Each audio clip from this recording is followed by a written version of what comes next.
Can I borrow a helmet? She said it so quietly that three men stopped mid-laugh just to make sure they'd heard right. A 20-year-old girl, alone, standing in the doorway of a Hells Angels clubhouse like she'd knocked on the wrong door and already knew it. Nobody moved. Then Marcus Iron Callahan, a man who had stared down loaded guns without flinching, felt something shift in his chest he hadn't felt in 30 years. Before this night was over, that one question would tear open a secret that had been buried for 18 years. And none of them would ever be the same. If this story moves you, subscribe to the channel and follow every part until the end. Drop a comment and tell me what city you are watching from. I want to see how far this story travels. The motorcycles had barely gone quiet outside when she appeared. No knock, no warning, just a shadow in the doorway that slowly became a person. A young woman with blonde hair pulled back in a ponytail so crooked it looked like she'd done it in the dark.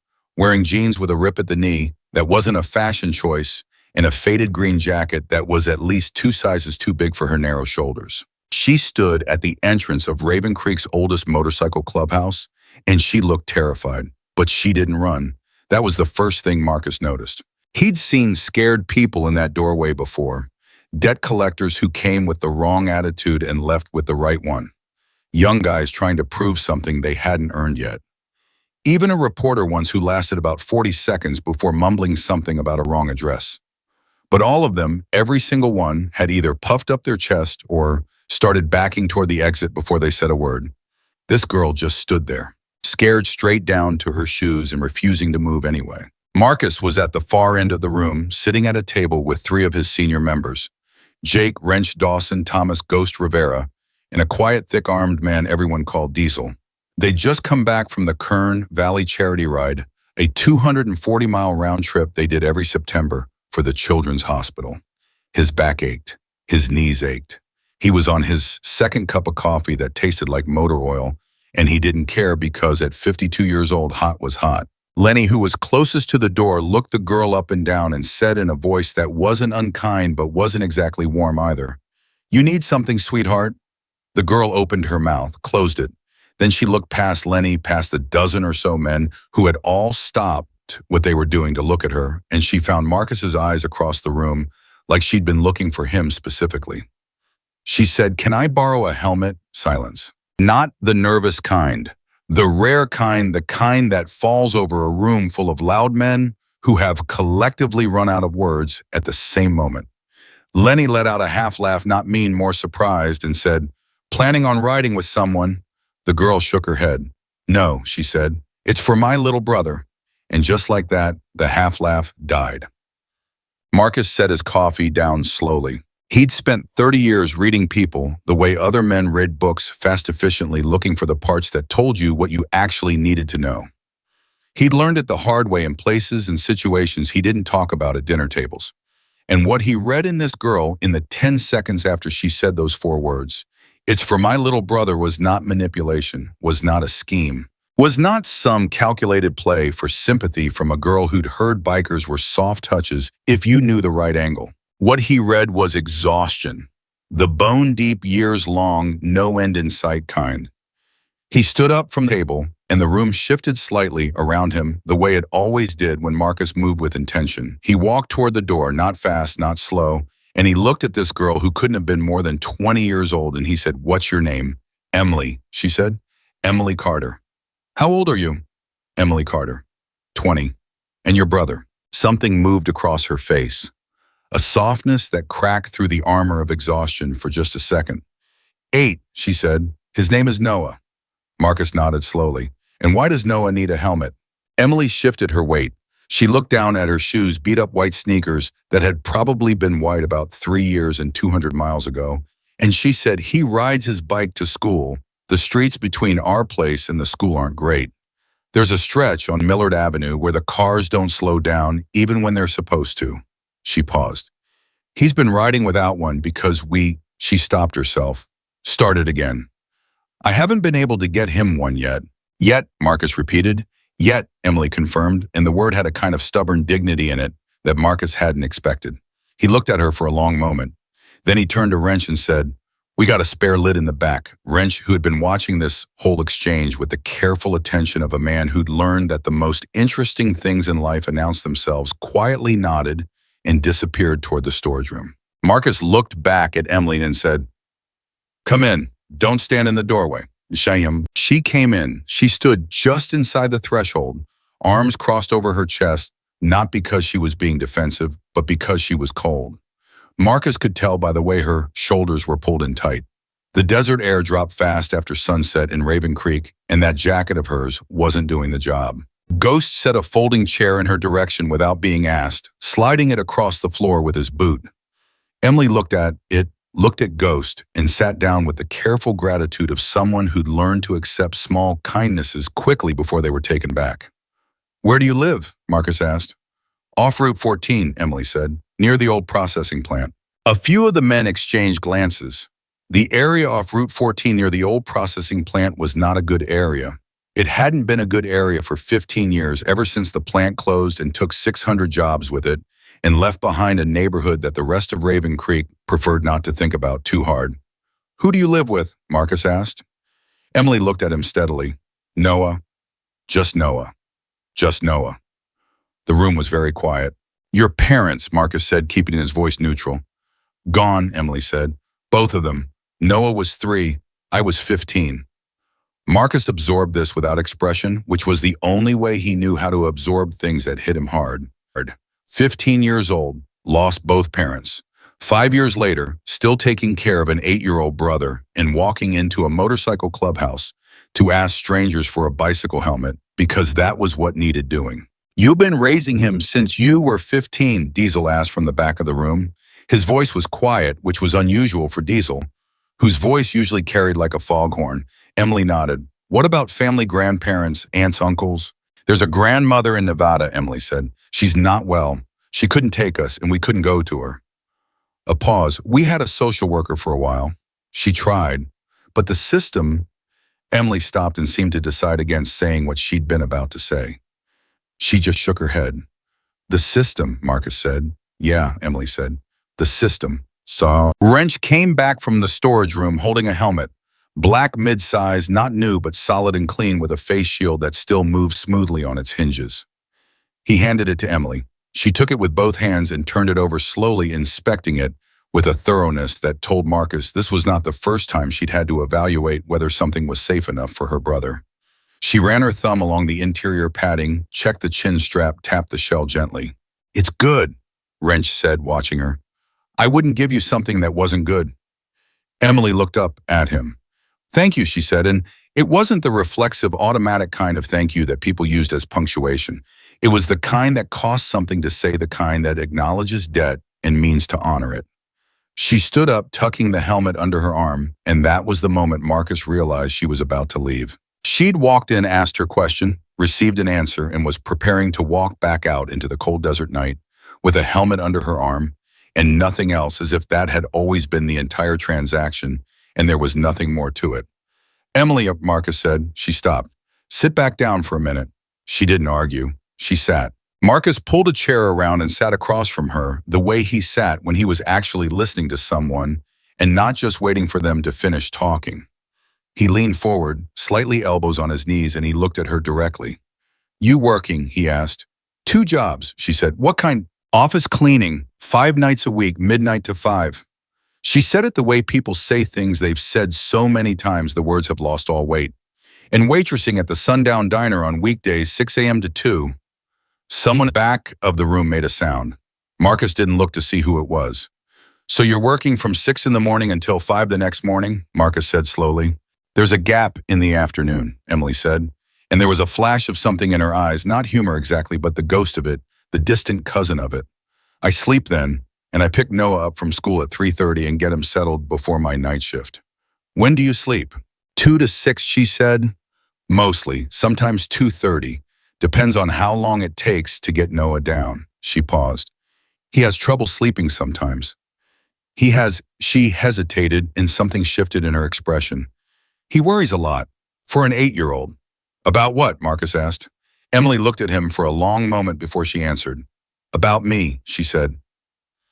The room got quieter in a different way. There were 12 men in that clubhouse, and every one of them had come up hard in one way or another. Marcus knew their stories the way he knew the sound of each man's engine, distinct individual carrying information about what had been built and what had been worn down and what had held. He'd sat with Ghost through a divorce that guttered the man like a candle in wind. He'd stood next to Wrench at a graveside in the rain and not said a single word because there were no words, only presence. He'd pulled Lenny back from an edge that Lenny still didn't talk about, and Lenny was fine now, mostly fine the way people are after they've been close to something and turned away. These were not soft men. They had not lived soft lives, but there was something about the way Emily Carter said those two words about me that moved through the room like a change in air pressure. An 8-year-old boy who couldn't sleep at night because he was worried about his 20-year-old sister who was working 2 jobs and running on 4 hours of sleep and walking into motorcycle clubhouses in the dark to ask strangers for bicycle helmets. Ghost cleared his throat and then looked at the ceiling. Diesel put his coffee down and didn't pick it back up. Lenny turned away and made himself very busy examining a section of wall that he had definitely seen before. Marcus just kept looking at Emily. "You got family around here," he said. "Friends, anyone you can call when things get hard." "I manage," Emily said. "That's not what I asked." She met his eyes, and for the first time he saw something crack slightly under the surface of that controlled, careful composure she'd been wearing like armor. "No," she said very quietly. "Not really." Marcus sat back. He had a question he wanted to ask, and he wasn't sure she'd answer it, but he'd learned over the years that the questions you weren't sure about were usually the ones that mattered. "Emily," he said, "your last name is Carter." "Yes." "Your father's name?" Something happened in her face, something quick and complicated that she got control of almost instantly. "Daniel," she said. "Daniel Carter." Marcus went still. I didn't show it. 30 years of practice made stillness his default setting when things hit him, but inside something turned over slowly, like a page in a book he'd thought was finished. "Daniel Carter." He said the name in his head and felt the edges of something old and buried start to surface. "What did your father do?" Marcus asked, keeping his voice carefully level. Emily studied him. She was sharp. Marcus had noticed that from the beginning, a particular quality of attention in her that reminded him of someone, though he hadn't been able to place it yet. "Why do you ask?" she said. "I'm just asking." "No," she said. "You asked it like you already know something." Marcus looked at her for a long moment. Then he said, "Was your father a mechanic?" Emily's eyes went wide for just a fraction of a second before she reined it back in. "How do you know that?" she said. And Marcus felt something move through him that he hadn't felt in 18 years. A cold, clear recognition that the world was not done with a story he thought was long over. Because Marcus said slowly, "I think I knew your father." The room held its breath. Emily sat perfectly still. "That's not possible," she said, but she said it the way people say things they're already afraid might be possible. "He drove a dark green pickup truck," Marcus said. "Had a tattoo on his right forearm, a compass rose. He called it his North Star. He said it was so he'd always know which direction to go when he got turned around." Emily made a sound. It was very small. It was the kind of sound that a person makes when something hits them in a place they've been protecting for years without realizing how well they'd learned to protect it. Her hand came up to her mouth, came back down. She straightened in the chair. "He never told me," she said. "He never told me he had anything to do with—" She gestured at the room, at the walls, at everything the room implied. "With this." "I wasn't part of the club," Marcus said immediately. "He was never a member. He never rode with us officially." He paused, choosing his words with the care of a man diffusing something. "But there was a time about 18, 19 years ago when your father and this club were connected. And what he did during that time—" Marcus stopped. "What?" Emily said. Her voice was steady but barely. "What did he do?" Marcus looked at her across the distance between their 2 chairs, and he made a decision. "I think," and he said, "we need to have a longer conversation. And I think before we have it, you should tell me, is there anywhere you need to be right now, anyone waiting on you?" "Noah's with the woman upstairs," Emily said automatically. "She said until midnight." Marcus checked the clock on the wall. It was 9:43. "All right," he said, "then we have time." He stood, walked to the door of the storage room and said over his shoulder, "Wrench, get her a coffee and something to eat. I don't think she's eaten today." "I'm fine," Emily said. "I know you are," Marcus said without turning around. "Humor me anyway." Wrench brought coffee and a plate of sandwiches that had been made earlier in the evening for the return from the charity ride. He set them on the table next to Emily with the no-nonsense care of a man who'd raised three daughters and knew that insisting someone eat was a different conversation than asking if they were hungry. Emily picked up a sandwich and ate half of it in 3 bites, and then seemed to become aware of herself doing it, and slowed down, and Marcus pretended he hadn't noticed. He sat back across from her. "Before I tell you what I know," Marcus said, "I want to hear from you about your father, what you remember." Emily set the sandwich down. She looked at the table for a moment, and then she looked up and she began to talk. She said her father had been the best mechanic in 3 counties. She said he could listen to an engine the way a doctor listened to a heartbeat and tell you exactly what was wrong with it before he touched a single bolt. She said his hands were always stained with oil, and when she was small, she used to trace the lines on his palms and try to tell which ones were natural and which ones were grease. She said he was funny, quietly funny, the kind where you didn't always realize he'd made a joke until 30 seconds later, and then you'd be laughing at a moment that had already passed. She said he never raised his voice. She said he made breakfast every Sunday morning, eggs and toast and orange juice, and he always burned the toast slightly. Not from carelessness, but because he got distracted talking and forgot, and nobody in the family ever said anything because the talking was the point. She said her mother used to say that Daniel Carter was the most present person she'd ever met, that he was always exactly where he was. She said her mother had a laugh like a bell. She said they died within 6 months of each other. Her mother first from an illness that moved quickly and left no time for goodbyes they were fully prepared for. And then her father 8 months later in an accident on Route 14, the same stretch of road Emily now crossed every day. She was 15. Noah was 2.5, turning 3. She stopped talking. The room had gone absolutely quiet. Outside, the desert wind moved past the windows without being let in. Marcus said, "What do you remember about the last year before your father died?" Emily frowned slightly. "What do you mean? Did anything change? Did he seem worried about something different?" Emily was quiet for a moment, clearly pulling at a thread from a long time ago. She said slowly. He was quieter. He started double-checking the locks at night. He stopped taking us with him sometimes when he went out in the evenings. She paused. "I remember asking him once if something was wrong, and he said, she paused again, longer this time. "What did he say?" Marcus asked. "He said, I made a choice a long time ago that I'm proud of. And sometimes choices that are right aren't the same as choices that are safe."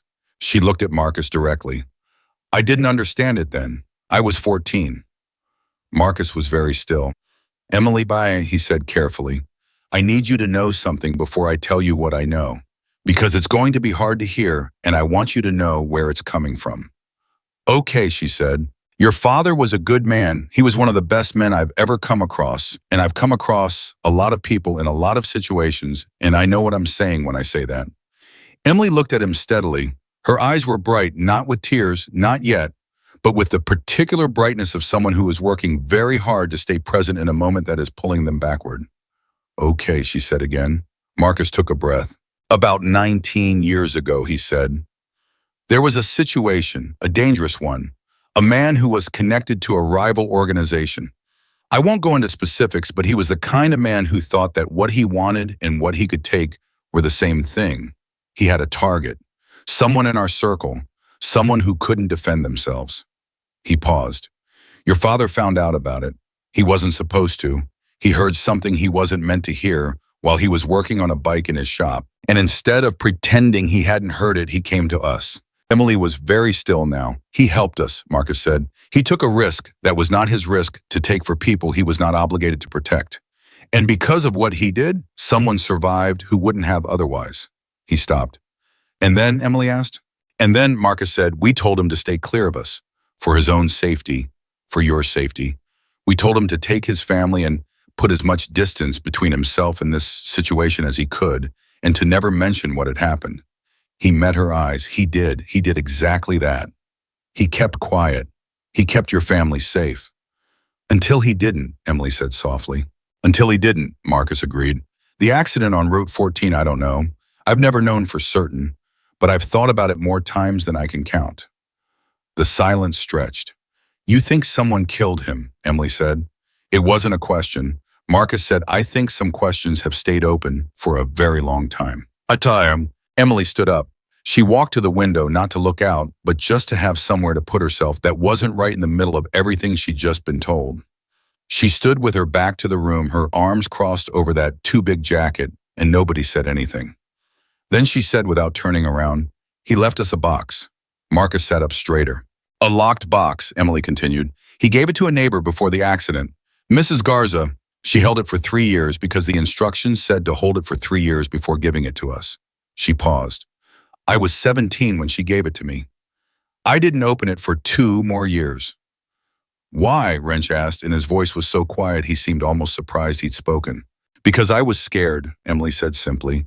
Because I knew once I opened it, whatever was inside would be real, and I wasn't ready for more things to be real. She turned around. Her face was composed again, but underneath the composure, something had shifted. She looked older than 20 and also somehow in a way that Marcus couldn't fully articulate younger. Like the girl she should have been allowed to keep being had briefly surfaced through the woman she'd had to become. I opened it 2 months ago, she said. The room waited. There were letters, she said, photos. A lot of photos of me and Noah, of him and Mom, of people I didn't recognize. She swallowed. And a letter addressed to me. What did it say? Marcus asked. Emily looked at him. It said, take care of your brother. Never be ashamed to ask for help. Good people are still out there. I made sure of it. Marcus felt the words land somewhere deep and wordless inside him. He made sure of it. I had spent 18 years not knowing. Not knowing if Daniel Carter had lived a good life or a safe life or any kind of life at all after they'd cut contact. Not knowing if the daughter who would have been barely a year old when he met Daniel had grown up okay. Not knowing if the choices they'd all made in that difficult year had been worth what they'd cost. He made sure of it. And then this girl, this exhausted, iron-willed, quietly extraordinary girl, had walked into his clubhouse on a September night asking to borrow a bicycle helmet for her little brother. Marcus stood up.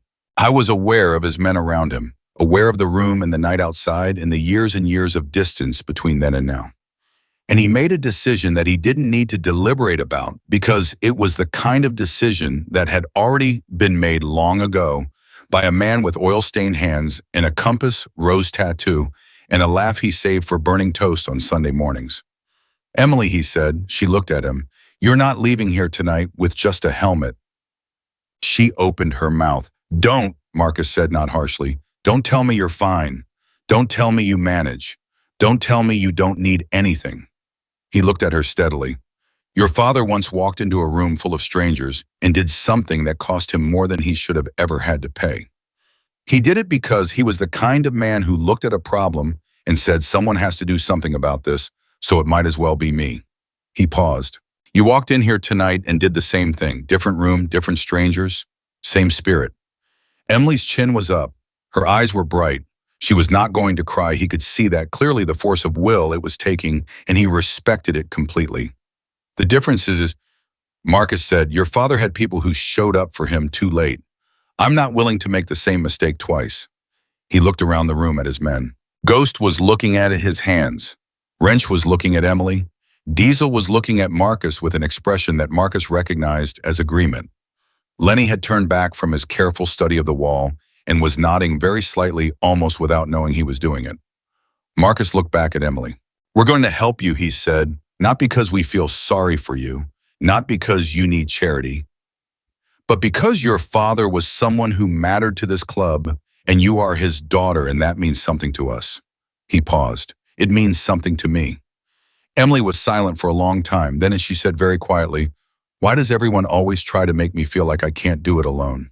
And Marcus, who had been hard for 52 years, who had been shaped by loss and distance, and the kind of life that teaches you to take up exactly as much space as you've earned, and no more, Marcus felt something shift in him, the way the earth shifts right before a season changes.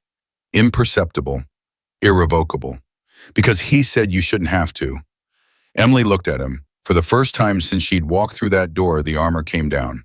Not all the way, not permanently. She was her father's daughter, and her father had been a man who rebuilt engines, and you don't do that without understanding that the structure has to hold. But she let the armor come down just slightly, just enough. Okay, she said. Her voice was barely above a whisper. Okay, Marcus said. He looked at the clock. 11:17.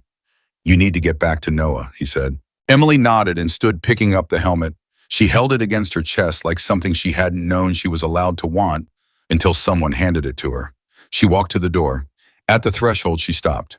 She turned around and she looked at Marcus and she said, My dad, do you think he knew that you'd... She stopped, couldn't quite find the end of the sentence.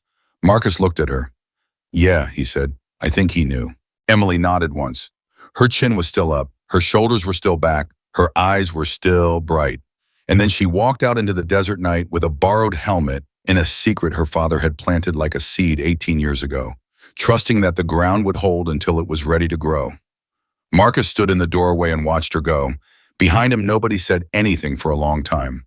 Then Wrench said very quietly, She doesn't know about the box. No, Marcus said. You're going to tell her. Yes. When Marcus watched the darkness where Emily had disappeared. When she's ready, he said, and when we are. He turned back into the room. His men were looking at him with a particular expression that meant they already knew what was coming next and they were already in. All right, Marcus said, let's figure out what we can do. Marcus didn't sleep that night.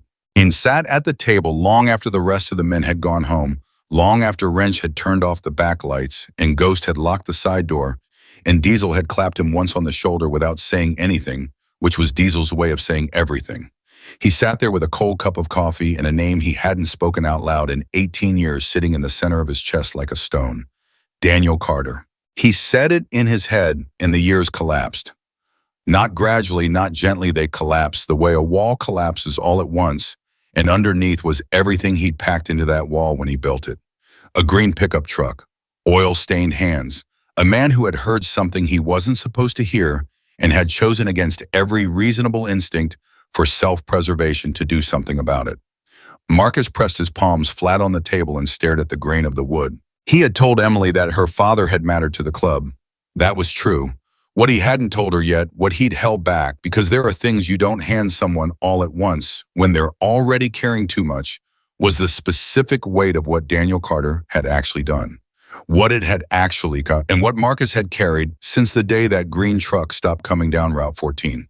He reached for his phone, put it down, reached for it again. He called Wrench at 11 minutes past midnight. Wrench picked up on the second ring, which meant he hadn't been sleeping either. You're thinking about the box, Wrench said. Tell me you still have it, Marcus said. A pause, long enough that Marcus felt his jaw tighten. Wrench. I have it, Wrench said. Marcus, I've had it for 18 years. I wasn't going to throw it out. Marcus exhaled. Does anyone else know? Ghost knew Daniel. He knew there was something set aside. He doesn't know the details. Okay, Marcus rubbed the back of his neck. She mentioned a box, a locked one Daniel left with a neighbor. She opened it 2 months ago. There were letters.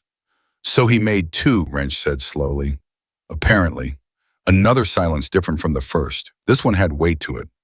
What did hers say? Wrench asked. Take care of your brother. Never be ashamed to ask for help. Good people are still out there. I made sure of it. Wrench was quiet for a long moment. When he spoke again, his voice was careful in the way voices get when someone is handling something they know is fragile. He knew, he said. He knew she'd find her way to us eventually. That's what I keep coming back to, Marcus said. He sent her here, Jake. He didn't put an address in that letter. He didn't put a name. He just said, good people are still out there. And he made sure of it. And she walked through our door. What do you want to do? Marcus looked at the table.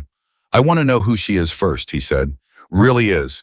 Before we show her what we have, before we open anything else up, I want to understand what she's been living. So we go see her. Tomorrow, Marcus said. And we don't make a production of it, just you and me. And Ghost, Wrench said. Marcus thought about it. And Ghost. They arrived at 10 o'clock in the morning, which was the earliest Marcus had decided was respectful, though he'd been awake since 5. The building off Route 14 was the kind of place that said everything about a person's circumstances without saying a word about the person themselves. The hallway smelled like old carpet and someone's cooking something with garlic, something warm, and the elevator was broken, which Emily had clearly known for some time because she came down the stairs without hesitating when she heard them in the lobby, not surprised at all by the stairs just moving. She stopped when she saw all three of them. I thought it would be just you, she said to Marcus. These are my most trustworthy people, Marcus said. Wrench you met. This is Ghost. Ghost nodded. He was a lean, quiet man with gray at his temples and the kind of eyes that had seen enough to know when to stay still. Emily looked at him and something passed across her face, a flicker of recognition that was clearly involuntary. You look like someone, she said almost to herself. Ghost said, I knew your father. The flicker became something larger and then was controlled again rapidly in the way Emily controlled everything by deciding to and then doing it as if emotional restraint were simply a skill she had developed to the point of reflex. Come up, she said. The apartment was small. Marcus registered it in the way you register important things, not as judgment, but as information. 2 rooms, a kitchen that was also a dining room, furniture that had clearly been sourced from multiple different lifetimes and assembled into something that worked. There were children's drawings on the wall next to the window, a row of them held up with pieces of tape, each one signed in large, uneven letters, Noah. A sock was on the kitchen counter. One sock alone, the kind of solitary domestic detail that somehow said more about the reality of a life than any description could. Noah was at school. Emily stood in the center of the room and watched the 3 men, and Marcus could see her deciding how much space to take up in her own home and then deciding against shrinking. I didn't expect you this soon, she said. We should have called, Marcus said. I'm sorry. No, she said, and surprised him slightly. It's okay, she stopped. I've been thinking since last night about what you told me, about my father. She moved to the kitchen counter, not to do anything specific, but to have something to lean against, and she looked at Marcus directly. Is there more, she said, because the way you stopped last night, there's more. Marcus sat down at the kitchen table without being invited. Not because he was being rude, but because he was tired in a way that had nothing to do with sleep, and Emily didn't seem to mind. Wrench and Ghost remained standing near the door. Yes, Marcus said, there's more. Tell me. I need you to tell me something first, Marcus said. The box your father left, the letters, and the photographs. Who were the people in the photographs you didn't recognize? Emily looked on him. She went to the bedroom. He could hear a drawer opening, the sound of something being moved, and came back with a small tin box, not locked anymore. She set it on the table and opened it and laid out several photographs. Marcus looked down. The first photograph hit him like a fist. It was Daniel Carter younger, maybe 33 or 34, standing next to a motorcycle Marcus recognized immediately. Standing next to Daniel, one hand on Daniel's shoulder, was a 20 years younger version of Marcus himself. He heard Emily pull in a breath. That's you, she said. That's me, Marcus said. You knew him well. Yes. You didn't tell me that last night. No, Marcus said. I didn't. Emily picked up the photograph. She looked at it for a long moment. Then she set it down carefully, the way she'd set down the helmet, with a kind of deliberate respect, as if the object contained something that deserved not to be handled carelessly. Okay, she said. Her voice was steady. Then tell me everything. Marcus told her. He told her about the fall of 2006, when a man named Victor Slade had been running a protection scheme through the Southern Desert Corridor and had gotten it into his head that a member of the Hells Angels chapter had information that could damage him. He told her that the member in question, a man named Ray, who had since passed from a heart condition that had nothing to do with any of this, had been in real danger, and that the club had known about it but hadn't been able to confirm the specifics until Daniel Carter walked into their lives. He told her that Daniel had been working late in his shop one night when 2 of Slade's men had come in for a repair and had talked freely in front of him because they'd assumed he wasn't listening.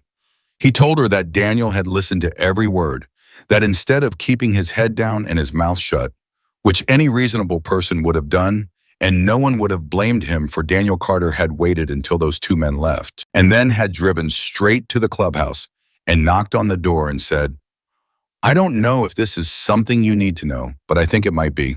He gave us names, Marcus said, times, a location, information that took us 2 weeks to verify, and that turned out to be completely accurate. He paused. Because of what your father told us, we were able to get Ray out of a situation that would have ended badly, very badly. Emily listened without interrupting. She had both hands flat on the table, fingers spread in a posture that Marcus recognized as someone holding themselves in place. Slade didn't know it was Daniel who told us, Marcus continued. We made sure of that. We kept his name completely clear of everything that happened after. And when it was over, we told Daniel to put distance between himself and the club for his own safety and for yours. He met her eyes. We paid him. He didn't want the money we had to argue with him about it for 30 minutes. He said he didn't do it for money, and we told him we knew that, but his family deserves stability. And eventually he took it. Emily was very still. How much, she said. Enough to keep a family comfortable for several years, Marcus said. He put it in a savings account. I don't know what happened to it after. He stopped. After he died, Emily finished quietly. Yes. Emily took a slow breath. We never had much money, she said carefully. After they were gone, when the social worker came, there was a small amount. I assumed it was savings they'd managed. I didn't know, she stopped. It was gone by the time I was 17. Between care costs in the apartment and Noah's expenses, she opened her hands in a gesture that said everything numbers couldn't. Marcus nodded. I need to tell you something else, he said. Emily looked at him. Her eyes said there's more. What we told you last night, Marcus said, about the accident on Route 14, about the questions that never got answered. Yes, Emily said, and her voice had shifted slightly, dropped a register, gotten quieter in the way voices get when they're bracing. We looked into it, Marcus said. At the time, after it happened, we pulled every thread we could find, he paused. Victor Slade was in a federal facility by then. His organization had already collapsed. There was no direct line we could draw. He looked at her directly, but we also couldn't rule it out. And that uncertainty, that not knowing, is something I have carried for a long time. And Emily said, and I want you to understand that if there was any way we could have protected him, if we had known he was at risk. Did you know? Emily said. The question was quiet. It was precise. It was the question of a woman who had spent 5 years making sure every single one of her facts was accurate before acting on them because she couldn't afford to be wrong. Marcus looked at her without flinching. We didn't know, he said. I have asked myself that question more times than I can count, Emily. I have turned it over every possible way. We did not know he was in danger. If we had, we would not have walked away. Emily looked at him for a long time. Then she nodded, once. The kind of nod that isn't agreement necessarily, but is the acknowledgement that she had heard something and would decide what to do with it later on her own terms. Okay, she said. She stood up and walked to the window and stood there, her back to the room, her arms crossing over that same jacket she was wearing. It again, Marcus noticed, which meant it wasn't just a jacket she'd grabbed the night before, it was her jacket, the one she reached for. He wondered if it had been her father's. Ghost, she said without turning around. You said you knew him. Ghost cleared his throat. Yes. Tell me something about him, she said. Something small, something I wouldn't know. Ghost exchanged a glance with Marcus. Marcus nodded. Ghost thought for a moment, and then he said, he whistled while he worked. Always the same song. I never knew the name of it, just this quiet melody he'd do through his teeth. You wouldn't notice it at first, but once you noticed it, you couldn't stop noticing it. Emily turned from the window. Her face had done something Marcus couldn't quite name. It wasn't grief exactly, or it was grief, but grief that had been sitting long enough that it had changed into something else, something that held loss and love in the same hand. I know that song, she said. He used to do it when he made breakfast. Ghost nodded. Yeah, he said quietly. That sounds about right. There was a silence that everyone in the room let sit. Then Emily straightened. She moved back to the table and sat down. And she looked at Marcus, and her eyes were clear and direct and carrying something new in them. Not just the exhaustion, not just the controlled composure, but something that looked faintly like the beginning of trust. Not fully open, not unconditional, but present. What happens now, she said. Marcus looked at Wrench.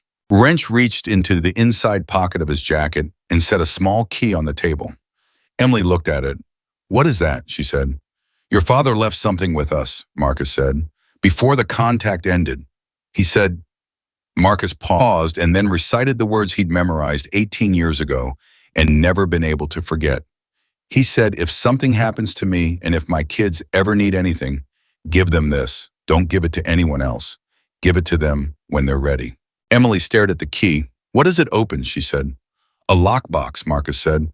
At the Raven Creek Savings and Loan on 5th. We kept the account active.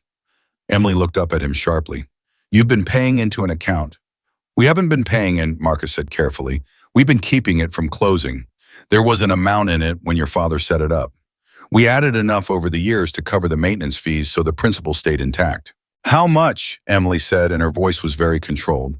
Marcus told her. The air went out of Emily Carter like something had punctured a seal she hadn't known was under pressure. She didn't cry. She put both hands flat on the table and she looked at the key and she breathed slowly and carefully in and out the way a person breathes when they are deciding not to fall apart in front of people they've only just met and already owe more than they know how to calculate. That's, she said, she stopped. Noah could, she stopped again. Yes, Marcus said. School, she said. A real one. She pressed her lips together. He's bright. He's incredibly bright, and he's in a school that doesn't have enough teachers, and the kids are difficult, and he comes home some days, and I can see him deciding whether to tell me how bad it was. So I don't worry, she stopped. Her jaw was tight. And you can't fix it, Marcus said gently. Not with what you have. Not with what I have, she repeated, and the admission clearly cost her. You can now, Marcus said. The key sat between them on the table. Neither of them moved to pick it up. Then Emily said something Marcus hadn't expected. She said, he knew I'd find you. Marcus waited. The letter, she said, the one in the box Mrs. Garza gave me. He said good people are still out there and that he'd made sure of it. She looked at the key. He knew I'd hit a point where I couldn't do it alone. He knew I'd have to ask someone for help. And he put us in a position where when that happened, she looked up at Marcus. You'd be here. Yes, Marcus said. He planned for it. He was that kind of man, Marcus said. Emily reached out. She picked up the key. She held it in her palm and closed her fingers around it slowly. And Marcus watched something cross her face, something vast and private, and 18 years in the making, and he looked away because some moments aren't meant to be witnessed fully by anyone except the person inside them. When he looked back, her hand was still closed around the key, and she was looking at the children's drawings on the wall. The one signed Noah in big, uneven letters. He would have loved him, she said, quietly. Not to anyone specifically. Yes, Marcus said. Dad never got to... She stopped. Started again. Noah doesn't remember them. He was too little. He only knows them from pictures and from what I tell him. She paused. I've been so careful about what I tell him. I didn't want to... She seemed to search for the right word. I didn't want to make him find about something he can't change. What did you tell him? Wrench asked. His voice was very soft, which for Wrench was an event. Emily was quiet for a moment. I told him that his dad was the best mechanic in 3 counties, she said, and that his mom had a laugh like a bell, and that they would both be very proud of him. She paused. I tell him that last part every night. Nobody spoke. The sock was still on the kitchen counter. The drawings were still on the wall. And somewhere in a school 2 miles away, on a bicycle with no helmet. With a helmet, an 8-year-old boy was sitting in a classroom, not knowing that the morning his sister had walked into a motorcycle clubhouse was the morning everything was about to change. Marcus said, I want to tell you what we want to do, and I want you to say no if any of it doesn't feel right to you, because we are not in the business of making decisions for people. Emily looked at him. Okay. Wrench is one of the best mechanics in this part of California, Marcus said. Not just motorcycle work, he does full automotive restoration, and he's done custom jobs for clients in 3 states. Your bike is broken, Emily said flatly. Your bike is broken, Marcus confirmed. He's going to fix it. Properly. Emily opened her mouth. It's not charity, Marcus said. It's a debt. We owe your father. We have owed your father for 18 years, and we haven't been able to pay it. Let us start paying it. Emily closed her mouth. Ghost, Marcus continued, spent 15 years teaching before he came back to Raven Creek. He knows the school system here. He knows which programs exist and which ones Noah would qualify for and how to get him into them. He's going to help you navigate that. Ghost nodded once. Emily was listening with the intensity of someone taking notes. And I have a contact at Hensley Parts and Supply, Marcus said. They've been looking for someone organized, responsible, and detail-oriented to manage their inventory systems. It's day work. It pays 3 times what you're making now, combined. He paused. I've already told them about you. Emily stared at him. You don't know anything about whether I'm qualified. You've been managing 2 jobs, a child, an apartment, a budget, and an entire life since you were 15 years old, Marcus said. You're more than qualified. Emily looked at the table. She was quiet for long enough that Marcus started to wonder if he'd pushed too hard, moved too fast, misjudged the line between helping and overwhelming. He'd seen it before people who'd been self-reliant for so long that being offered assistance felt like an accusation, like someone was pointing at everything they hadn't been able to do and calling it failure. He was about to pull back, give her space, when she said, "Why?" "What do you mean?" Marcus said. "I mean why," Emily said, and her voice had gone very direct, very clear, the way it had gone the night before when she'd said no. "You asked like you already know something. Not the reason you gave me. I understand the debt and the history.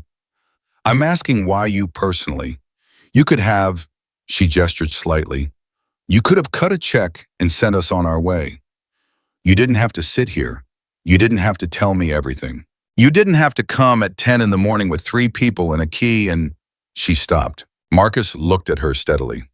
"Because I was there," he said. "When your father made his choice, I was the one he came to. I was the one who said we'd keep him clear, keep him safe. I was the one who shook his hand and told him his family would be all right." He paused. "And then his family wasn't all right, and I've been living with that for 18 years. Emily looked at him. "That's not your fault," she said. "Maybe not," Marcus said, "but I'd like to be part of fixing it anyway." Silence. Then Emily Carter, who had not cried in front of anyone in as long as she could remember, who had learned at 15 years old that tears were a resource she could not afford to spend without purpose, pressed the back of her hand briefly to her mouth and then removed it and lifted her chin and said very quietly, "Okay." "Okay," Marcus said. "Okay," Emily said. "All of it. You can okay." Wrench, who had been silent for so long that Marcus had almost forgotten he was there, exhaled slowly. Ghost looked at the ceiling. Marcus nodded once carefully, the way you nod when something has been settled that has needed settling for a long time. They were almost at the door when Emily said, "Wait." They turned. She was holding the key still closed in her fist. "The account," she said. "His name is still on it, isn't it? My dad's name." "It is," Marcus said. Emily put her lips together and nodded to herself, working through something internal. "I don't want to change it," she said. "Whatever we use it for, the account stays in his name." Marcus looked at her for a moment. "Done," he said. She nodded again. The internal thing seemed to settle. "He should get the credit," she said simply. "He earned it."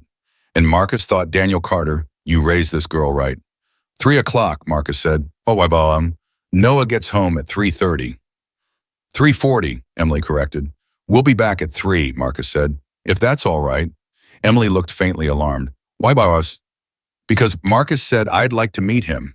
And for the first time since she had appeared in a doorway the night before and stopped 12 men cold with 4 words. Emily Carter smiled. It was small. It was careful. It was the smile of someone who hadn't done it in a while and wasn't entirely sure the muscles still worked correctly. But it was real, and it changed the whole room. Marcus walked down the broken elevator building stairs and out onto the street under the desert sky, and he thought about a man with oil-stained hands and a compass.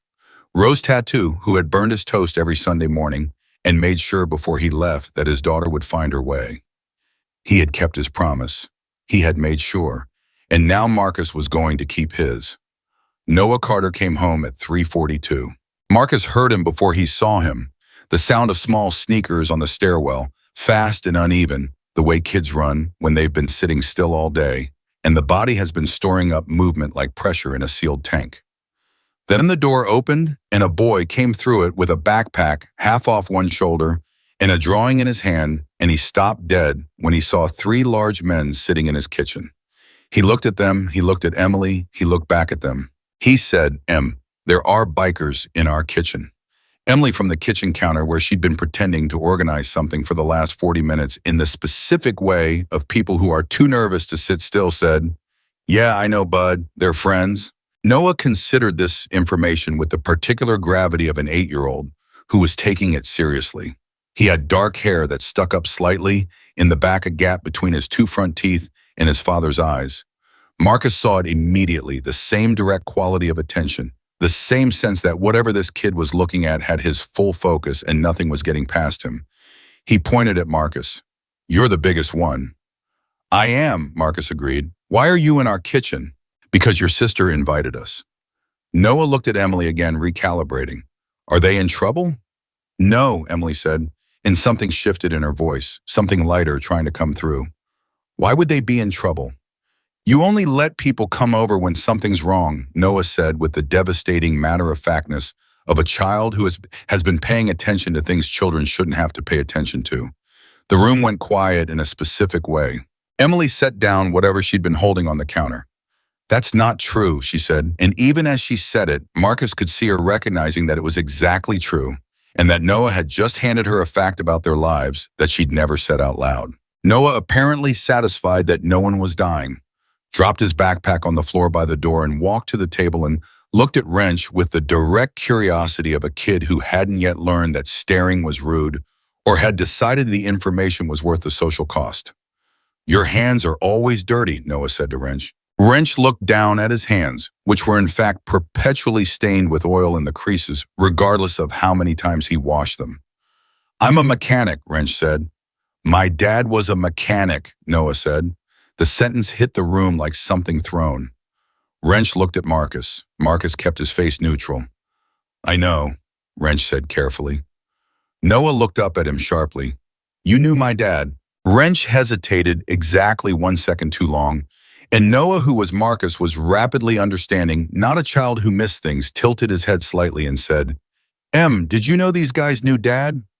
Emily walked from the counter to the table and sat down across from her brother, and she looked at him with the expression of someone who has been preparing for a conversation and is now having it earlier than planned and is going to get through it anyway. There's some stuff I need to tell you, she said. About Dad, Noah said. About Dad, Emily confirmed. Noah put his drawing down on the table. He folded his hands on top of it, his father's gesture without knowing it was his father's gesture, and he said, okay, I'm listening. Son, Marcus had told himself he would stay out of it, that this was Emily's conversation, Emily's family, Emily's call, about what to say and how much and in what order. He'd intended to get up and take Wrench and Ghost to the other end of the room and give them space. He didn't because Noah looked at him right then and said, you can stay.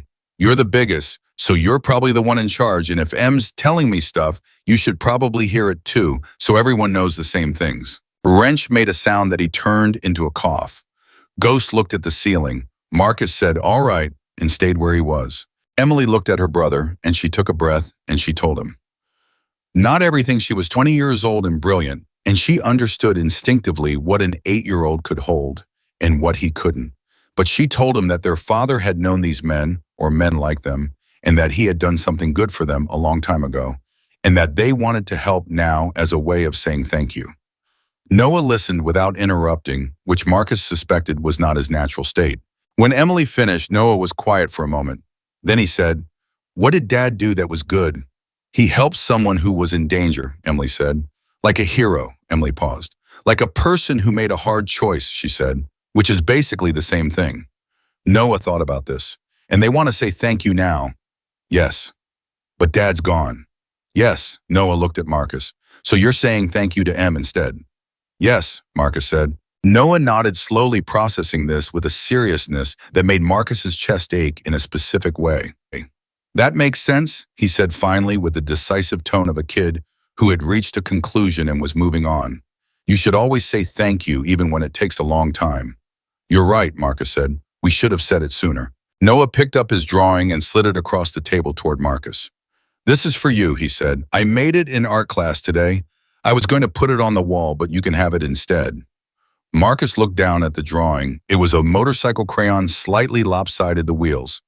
Different sizes with a figure riding it and a sun above it in the upper left corner. The sun drawn with exactly 12 rays because children always give suns exactly 12 rays. Why did you draw a motorcycle? Marcus asked. Noah looked at him like this was a strange question. Because I like motorcycles, he said. M says our dad loved them. I'm going to learn to ride one when I'm old enough. He paused. M says the streets are dangerous. But I figure if you learn how to do it right, it's not that dangerous. That's exactly right, Marcus said. He looked down at the drawing again. And he had not expected to be undone by a crayon motorcycle with mismatched wheels. But there it was. Ghost took Noah to the side after a while, ostensibly to look at something Noah wanted to show him on a map of California he'd taped to his bedroom wall.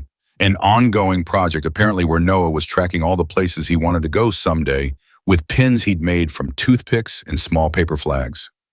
Marcus could hear them from the other room, Noah's voice rapid and certain, Ghost's voice low and steady, and occasionally asking exactly the right question. Wrench has sat with Emily at the kitchen table, and they talked about the motorcycle, her motorcycle, a 2003 model that had been given to her by a neighbor 2 years ago, in lieu of money they'd owed her for cleaning work, and that she'd been keeping alive through a combination of YouTube videos and sheer determination. Wrench asked her specific questions about what was wrong with it, and Emily answered them with a precision that made Wrench raise his eyebrows twice. "You taught yourself to do partial repairs," Wrench said, not as a question. "YouTube and a library book," Emily said. "I couldn't afford to keep bringing it in." "You kept a 2003 running for 2 years on YouTube and a library book," Wrench said. "And determination," Emily added. Wrench looked at Marcus. "She's good," he said, as if Emily weren't sitting right there. "I can hear you," Emily said. "I know," Wrench said. "I said it to you on purpose. You're good. You should know that." Emily looked down at the table. The way she received a compliment, the slight drop of the head, the quick controlled breath, the careful arrangement of her expression into something neutral before she looked back up, told Marcus everything about how infrequently she'd been given one. "Thank you," she said. "You've been doing engine work with the wrong tools," Wrench said. "Probably been making it harder than it needs to be." "I have whatever the neighbor left me," Emily said. I've got a full set at the shop," Wrench said. "I'm going to bring a kit over tomorrow. I'll walk you through what you've been doing and what would make it easier." Emily looked at him. "You're going to teach me? I'm going to show you what you already know and fill in the gaps," Wrench said. "Different thing." Emily was quiet for a moment. "Then why?" Wrench shrugged, the casual shrug of a man who does things because they're the right things and doesn't spend much time looking for more complicated reasons than that. "Because you're going to need to keep it running after I fix it," he said. "Better that you know how." Marcus was at the window, standing, not sitting, because sitting had started to feel like something he didn't have the patience for when Ghost came back from Noah's room. Ghost moved next to him, and they stood side by side for a moment without speaking, which was something they'd been doing for 20 years and which still communicated more than most conversations. "He's smart," Ghost said low enough that it stayed between them. "I know," Marcus said. "I mean, genuinely, Marcus. That kid in there is tracking 6 different things at once and synthesizing them in real time. He was explaining the topography of the Central Valley to me, using toothpick flags, and he got every major elevation relationship exactly right." Emily said he was bright. "Emily undersold it," Ghost said. "He's in the wrong school." "I know," Marcus said again. "Hillcrest Elementary has a gifted and accelerated program. I know the coordinator. I was in the same department before I moved to Raven Creek. If I make a call..." "Make the call," Marcus said. Ghost nodded once. "There's something else," he said. Marcus looked at him. "He asked me," Ghost said carefully, "if I thought his dad would have liked me." Marcus felt the sentence land somewhere quiet. "What did you say?" "I said yes," Ghost said. And then he said, Ghost paused, something passing across his usually controlled face. He said, "Em says Dad was really good at picking people. She says the people he trusted always turned out to be worth it." And then he looked at me and he said, "So if Dad would have liked you, that means Em was right to trust you guys." Marcus said nothing. "He's 8 years old," Marcus, Ghost said. "He's been validating his sister's judgment using their father's character as a reference point. He's been doing it deliberately. He told me Emily had been nervous about trusting people, and he'd been trying to help her feel okay about it." "An 8-year-old," Marcus said slowly, "has been trying to help his 20-year-old sister learn to trust people." "By invoking their father," Ghost confirmed. "Yeah." They stood in silence. "Daniel Carter," Marcus said finally. "I know," Ghost said. From the other room, Noah's voice said something about Mount Whitney, and Emily's voice, lighter, now said something back that made Noah laugh, a real laugh, bright and sudden, the kind that doesn't know it's being heard. Marcus made a decision. "I need to show her the rest of it," he said. Ghost looked at him. "The letter." "The letter," Marcus said. "The full one, the one he left with us." Ghost was quiet for a moment. "She might not be ready." "She's been ready for 18 years, Marcus said. "She just didn't know what she was waiting for." They gathered again at the kitchen table, all 5 of them, this time. Emily, Marcus, Wrench, Ghost, and Noah, who had inserted himself into the group, with the natural authority of a child who understands that important things are happening and has no intention of being excluded from them. Emily looked at Noah. This might be a grown-up conversation, bud.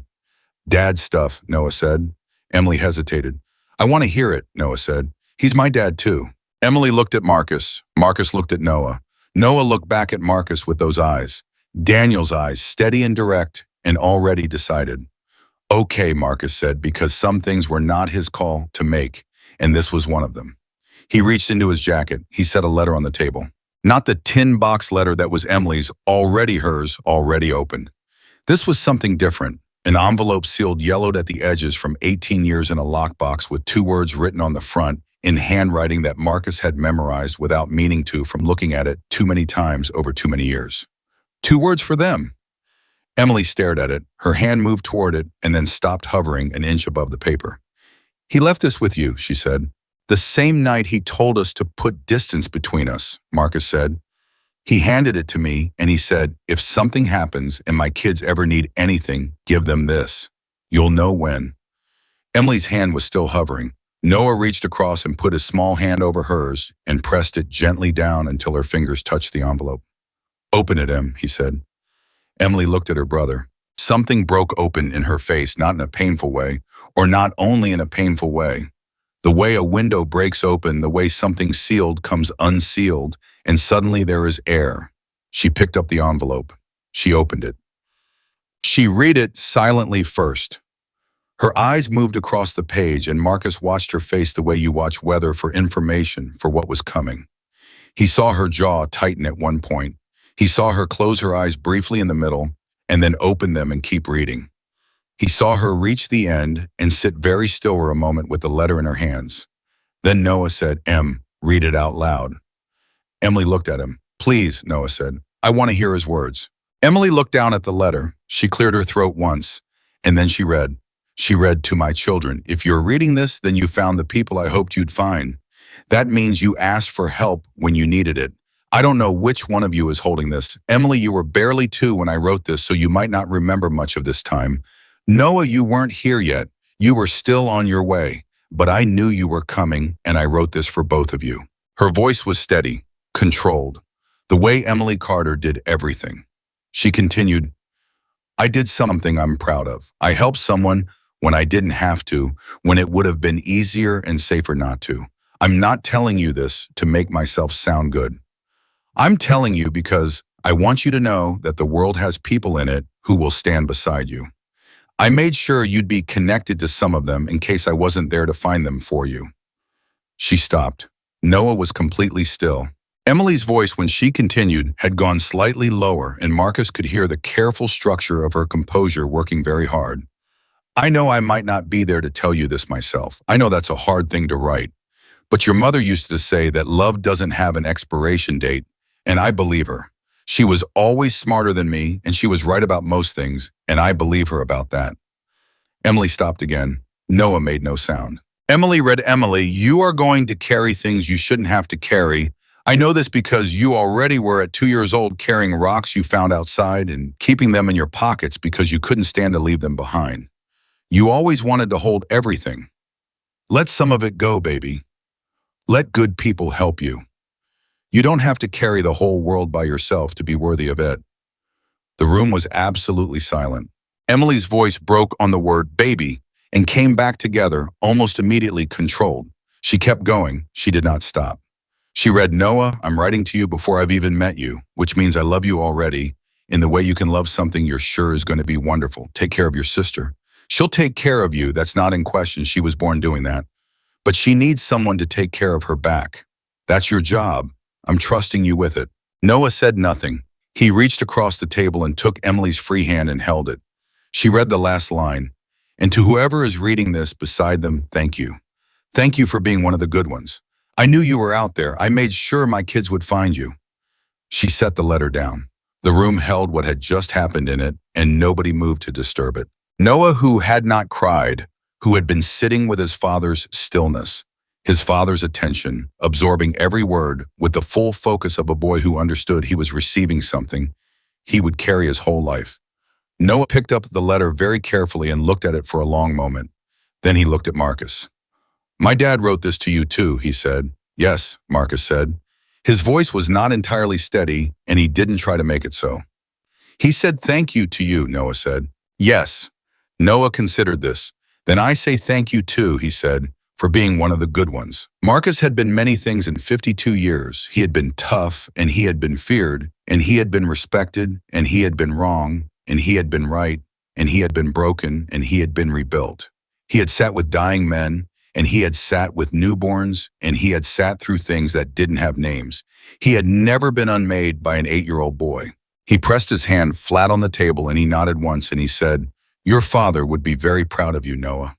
Both of you. Wrench left first to go get his tools from the shop. He decided he wasn't waiting until tomorrow. Ghost stepped out to make the call to the Hillcrest coordinator. Marcus sat at the table across from Emily while Noah went to his room to do homework, and Marcus and Emily existed in the particular quiet of two people who have just been through something large together. Then Emily said, He knew. Yes, Marcus said.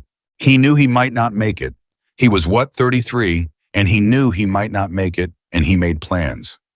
He was that kind of man, Marcus said for the second time. It was the truest thing he knew how to say. Emily looked at the letter still on the table. He told Noah to take care of me, she said. Yes. Noah's been doing that, she said. He's 8 years old and he's been doing exactly what my father asked him to do without ever having read this letter. Marcus let that sit. Emily pressed her hand to the letter once briefly, like checking a pulse, and then she pulled her hand back and straightened in the chair. I have a question, she said. Ask it. The account, she said, the money my father set up, the job contact you have, all of this. She gestured at the room at the day they had had. If I hadn't walked into your clubhouse last night, if I'd never come, what would have happened to it, all of it? Marcus looked at her. We would have found you, he said. Emily studied him. How long had you been looking? Since you turned 18, Marcus said. We lost track after the accident. The social worker system, the records were difficult. You moved twice. By the time we had a current address, you were 17, and we decided to wait until you were an adult before making contact. And then, he paused. And then we waited too long. We were trying to be careful, and we ended up being late. 2 years late, Emily said. 2 years late, Marcus said. I'm sorry for that. Emily looked at him for a long moment. Don't be sorry, she said finally. I found you. And Marcus thought, yes. You walked into a room full of strangers, and you asked for a helmet, and you found your way to exactly where your father left you a path to go. You did it yourself. You always do it yourself. He said your father would be proud of you too, Emily. Just so we're clear. Emily looked at the table. He told me to let some of it go, she said quietly. I know. That's going to be hard. I know, Marcus said, but you don't have to do it all at once. From Noah's room, the sound of pencil on paper, the specific scratch of a kid doing homework, working through something, marking his way across a page. Emily reached across the table and picked up the crayon motorcycle drawing that Noah had given Marcus. Marcus had left it there, not wanting to fold it.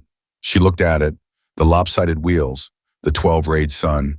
He always draws motorcycles, she said, even before I told him about Dad. She set it back down and pushed it gently toward Marcus. Keep it, she said. He gave it to you. Marcus picked it up and folded it carefully along the lines that preserved the drawing, the way you fold something you intend to keep. Ghost came back in with a look on his face that Marcus recognized as good news that he was working to present with appropriate calm. Hillcrest has 2 openings in the accelerated program, Ghost said.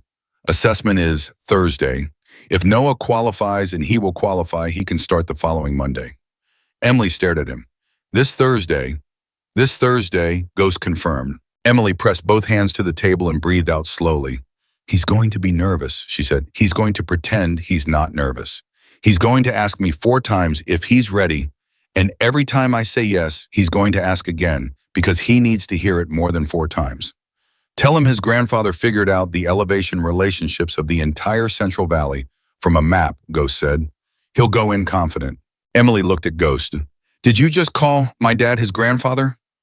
Ghost hesitated. Yes, I did. I'm sorry, I meant. No, Emily said. No, don't apologize. She looked at the letter on the table. He is Noah's grandfather. He's everything Noah knows about where he comes from. She paused. It's just the first time anyone said it out loud like that. Ghost nodded carefully. Emily stood up. She smoothed the front of her jacket, the big jacket, her father's jacket. Marcus had known it since the moment he first looked at it, and the knowledge had settled somewhere in him and stayed. She picked up the letters and held it against her chest for just a second, the way you hold something that belongs to you now and always has. Then she walked to Noah's room. Marcus could hear her voice through the door. Low easy, the particular frequency of Emily talking to Noah, which was different from every other frequency she used, warmer and lighter and less defended. He heard Noah's voice respond to question, then Emily's voice answering. Then Noah said at a volume he clearly didn't realize was carrying, "Em, is it okay if I like them?" And Emily said quietly, "Yeah, bud, it's okay." And Noah said, "Good, because I already do." Wrench came back 40 minutes later with a toolkit and the news that the motorcycle needed 3 parts he already had in his shop inventory and could be fully functional by the end of the week. He set the toolkit on the floor by the door and pulled out a notebook and started making a list with the efficient focus of a man who processes emotion by fixing things, which was Wrench's primary mode of being in the world and had been for 60 years. Marcus sat in the kitchen and drank coffee that Emily had made. It was much better than the motor oil variety at the clubhouse, which he noted but didn't say, and thought about what came next. There was still the matter of the job at Hensley Parts and Supply, which he needed to formalize. There was the school transition to manage and the account at Raven Creek Savings and the question of the motorcycle and whether Emily would be able to use it reliably for transportation once Wrench was done. There were practical matters, logistical matters, the ordinary and essential machinery of a life being rebuilt piece by piece. But underneath all of that, running like a current under still water, was something else. The accident on Route 14. The questions that had stayed open for 18 years. Marcus had told Emily he'd looked into it. He had. But there were things he hadn't told her, not because he was hiding them, but because the night before hadn't been the right time, and this afternoon hadn't been the right time, and he was still working out when the right time was going to be. I was still working out how much he actually knew, and how much was suspicion, and what the difference mattered, and whether knowing would help Emily or only reopen a wound that had barely scarred over. He was still working out whether Daniel Carter's death had been an accident at all. And the thread he'd pulled on 18 years ago, the one he'd told Emily about, the one connected to Victor Slade's organization, had gone cold. But cold wasn't the same as gone. Marcus had learned that a long time ago. Cold threads could still be pulled if you knew how. He looked down at the folded drawing in his jacket pocket, the lopsided motorcycle, the 12-rayed sun. I thought about a man who had walked into a room full of strangers and told them something true because it was the right thing to do, and who had then gone home and written letters to children who weren't old enough to read them, and who had driven his truck down Route 14 one morning and hadn't come back. He thought about the fact that nobody had ever fully explained how that accident happened. I thought about Victor Slade, who was not in a federal facility anymore, who had served his time and been released 4 years ago, and whose current whereabouts Marcus had made a deliberate point of knowing, because Marcus had learned 30 years ago that there were certain people in the world whose location you kept track of the way you kept track of weather, not because you were afraid of them, but because you needed to know which direction the wind was coming from. He knew where Slade was. He had been thinking about what to do with that knowledge since the moment Emily Carter had appeared in the doorway of his clubhouse and said 4 words that tore 18 years of closed chapters back open. He was still thinking about it. I was going to have to stop thinking and start deciding. And he was going to need to decide before Slade, wherever he was, figured out that Daniel Carter's daughter had just surfaced in Raven Creek and that she had walked into the one building in California where the people who knew her father's story were all in the same room. Marcus finished his coffee. He looked at the kitchen, the drawings on the wall, the one remaining sock on the counter, the toolkit Wrench had set by the door, the crayon motorcycle in his pocket. I thought, Daniel, I don't know yet what happened to you, but I'm going to find out, and your kids are going to be all right. Both things felt equally true and equally urgent. He was going to need to move fast on both.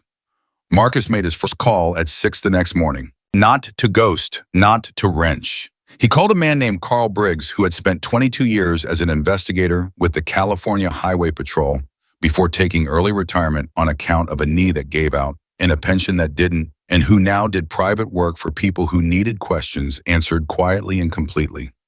Marcus had known Carl for 15 years.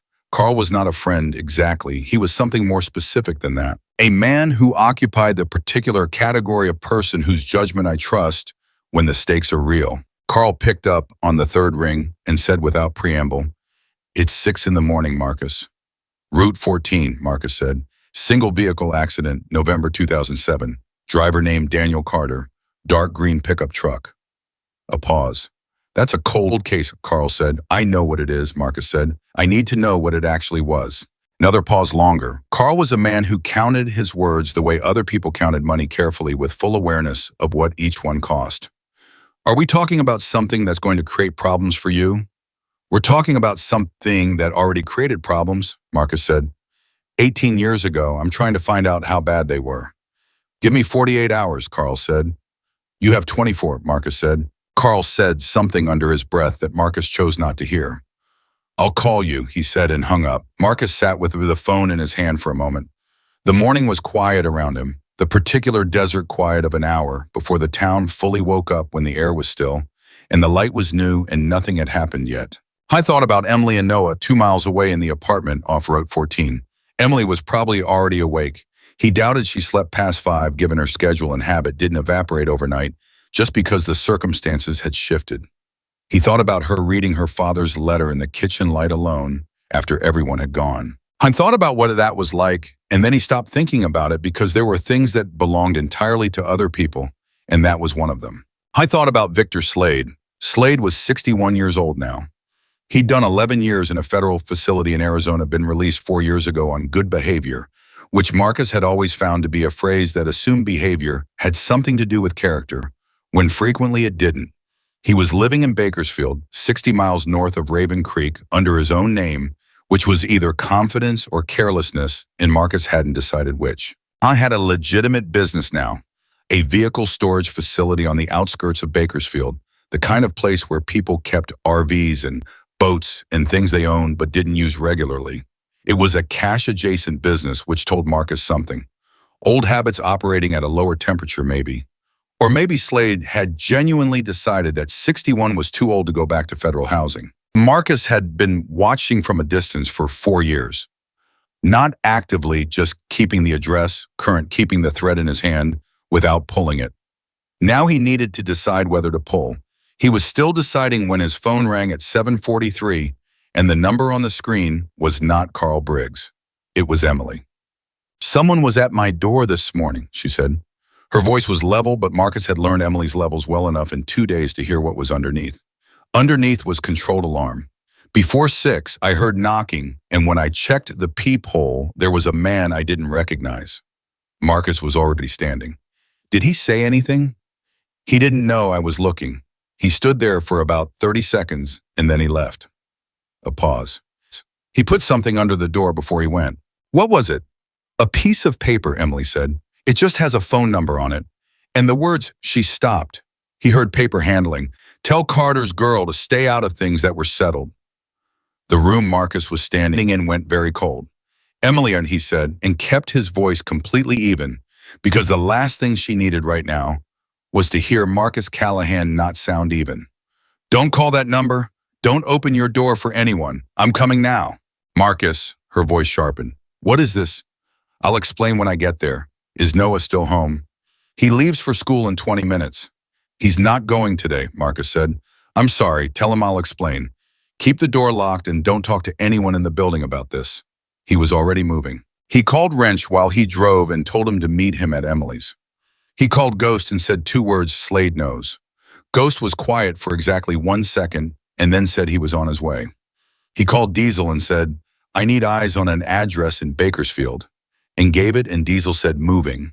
And that was the whole conversation. Marcus drove Route 14 at a speed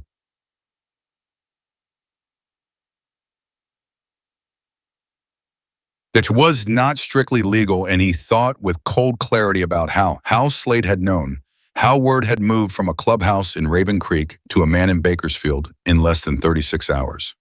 There were 2 possibilities. Either someone in Marcus's circle had talked, which he didn't believe and refused to believe until evidence forced him to, or Slade had been watching.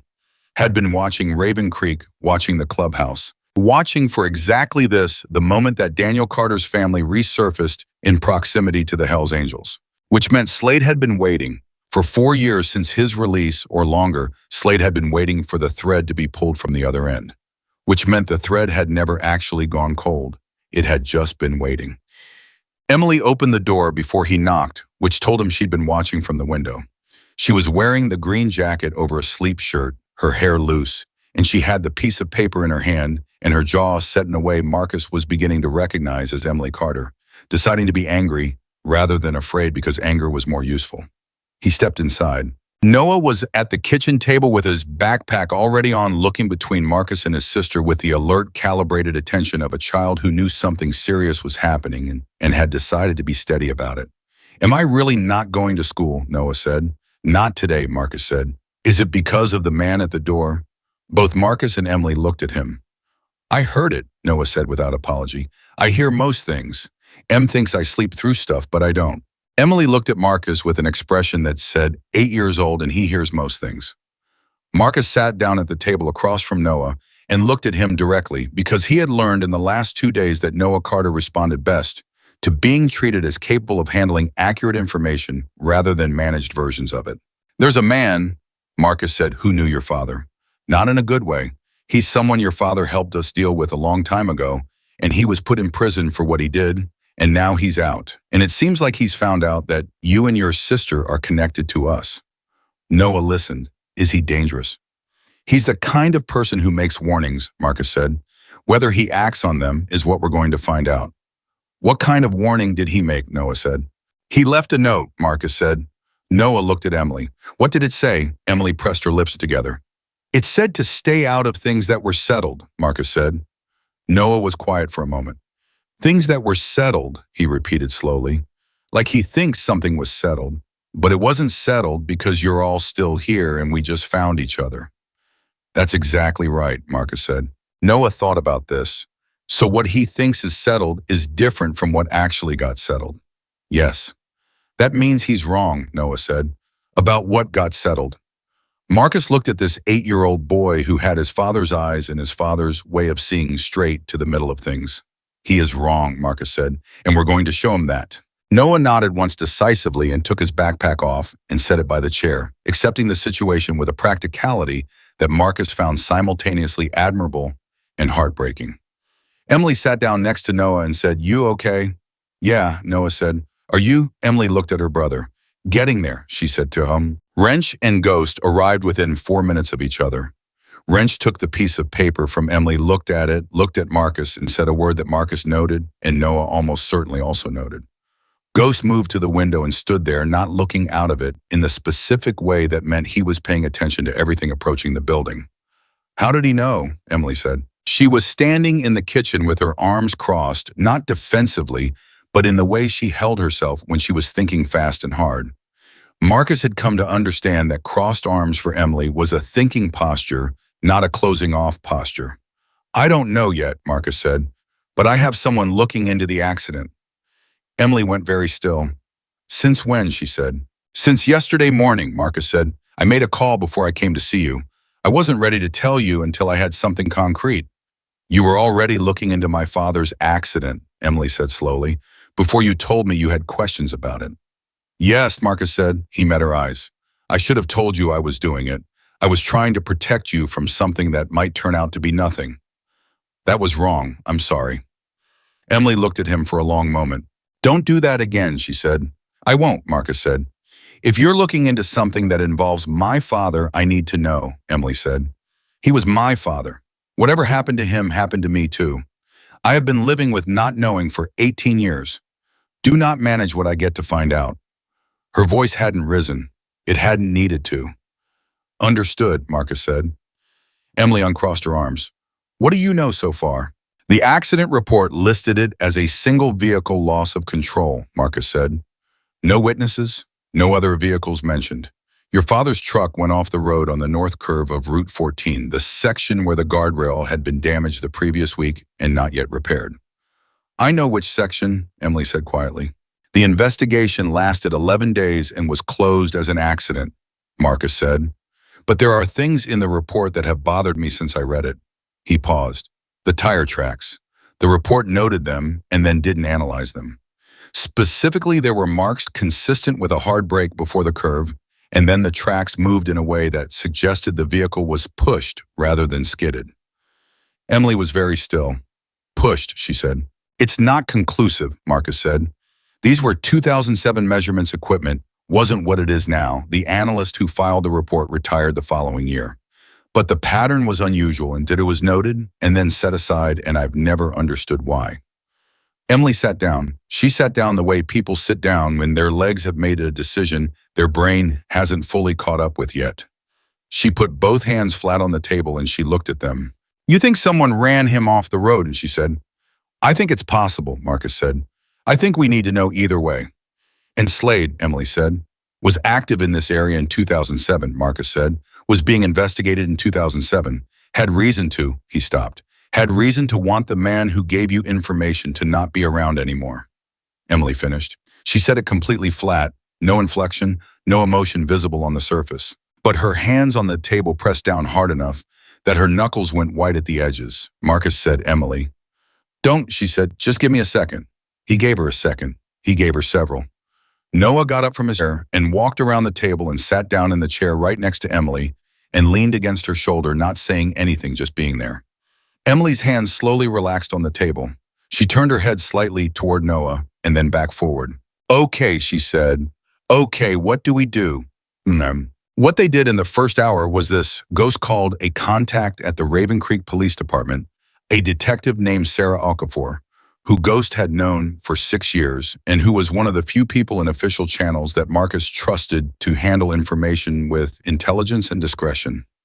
Ghost explained the note, the timeline, and enough context to be useful without creating a situation that got ahead of itself. Detective Okafor said she would run the phone number on the note and call back within the hour. Wrench called Diesel in Bakersfield and confirmed that Diesel was at the address and that the vehicle storage facility was open and that Slade's own truck was in the lot, which meant Slade was on site, which meant Slade wasn't currently heading toward Raven Creek, which was the most immediately useful piece of information.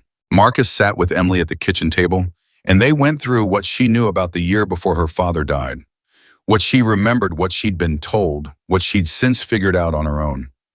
It was the conversation they'd started the night before in the clubhouse and never fully finished, and now they finished it methodically, with Marcus asking careful questions and Emily answering them with the precise recall of a woman who had been trying to make sense of those events for a very long time and had stored every available data point. She remembered her father being quieter. She remembered the extra checking of locks. She remembered a phone call that had made him leave the house quickly one Tuesday evening and that he'd come home 3 hours later and not said where he'd been. She remembered that in the weeks before the accident, he had been both more present with the family, more deliberate about dinner, about Sunday breakfast, about sitting with her when she did homework, and simultaneously somewhere else in his head. Like he was saying goodbye, Emily said. I didn't know that's what it was then. I thought he was just tired. She looked at the table. I've wondered since if he knew something was coming. If he knew, Marcus said carefully, he would have tried to move you, to get you out of range. Maybe he didn't know specifically, Emily said. Maybe he just knew the general shape of the risk. She paused. He always said he wasn't afraid of what happened to him. He was afraid of what happened to us after. Marcus said nothing. The box, Emily said suddenly, the one Mrs. Garza kept for 3 years. He gave it to her before the accident. She looked at Marcus. He gave you the letter before the accident. Both of those things happened before he died, which means I was making arrangements, Marcus said. He knew, Emily said. It wasn't a question anymore. It wasn't exactly an accusation. It was something between grief and certainty, the particular terrible clarity of a piece of information that changes the entire shape of something you've been living with for years. He knew something might happen, and he made sure we'd be okay after. And then he stayed, Marcus said. Emily looked at him. He could have left, Marcus said. He could have taken you, and Noah wasn't born yet. You would have been a year old. He could have picked up and moved, changed names if he needed to, put distance between himself and anything that was dangerous. He met her eyes. He didn't. He made contingency plans, and then he stayed. Because he wasn't going to run, Emily said. Because he wasn't going to run, Marcus confirmed. Emily pressed her hand briefly to her mouth, removed it. He was so stubborn, she said, and there was something in her voice that was not entirely grief, something that was also recognition, also identification, also a daughter, acknowledging that she had inherited a trait that had cost her father everything and had also possibly saved her. You come by it honestly, Marcus said. Emily looked at him. Something shifted. She almost smiled. Detective Okafor called back in 47 minutes instead of an hour, which told Marcus she'd taken the information seriously and moved fast. The phone number on the note was registered to a prepaid burner purchased 14 months ago at a gas station in Bakersfield. The purchase location was within 4 miles of the vehicle storage facility where Victor Slade currently operated his business. Ghost relayed this to Marcus, and Marcus relayed it to Emily. And Emily said very quietly, "He's been planning this for over a year." Watching what Marcus said, waiting to see if anything surfaced. "What does he want?" Emily said. "To keep the past buried," Marcus said. "If Daniel Carter's death was what I think it was, Slade has been walking around for 18 years with that knowledge. He's done his time for the other things, the protection scheme, the federal charges. But this would be different. This would be murder." The word dropped into the room and stayed. Noah, who had been quietly drawing at the kitchen counter and who Marcus had mostly believed it was not listening, looked up and said, "The man outside tried to scare him so she wouldn't find out he killed our dad." Every adult in the room went completely still. Noah looked at each of them in turn. "That's what you're saying," he said. Not angry, not shaken, certain. Emily said, "Noah." Noah said, and his voice was steady in a way that made Marcus think of letters written before their time of fathers who knew their children before their children knew themselves. "Don't make it smaller than it is. I can handle what it actually is." Emily looked at her brother. The expression on her face was the most complex thing Marcus had seen in 2 days of watching a very complex person, and he had been watching carefully. It was grief and pride and love, and the specific exhaustion of realizing that the person you've been trying to protect has been protecting you back this whole time, and you never fully let yourself see it. "You sound like him," she said. "You sound exactly like him." Noah said, "Is that okay?" "It's the best thing you could be," Emily said. Carl Briggs called at 2:17 in the afternoon. Marcus stepped into the hallway to take it and closed the door partway behind him. Not because he was hiding the conversation, but because he needed to hear clearly, and the apartment had gotten fuller as the day went on.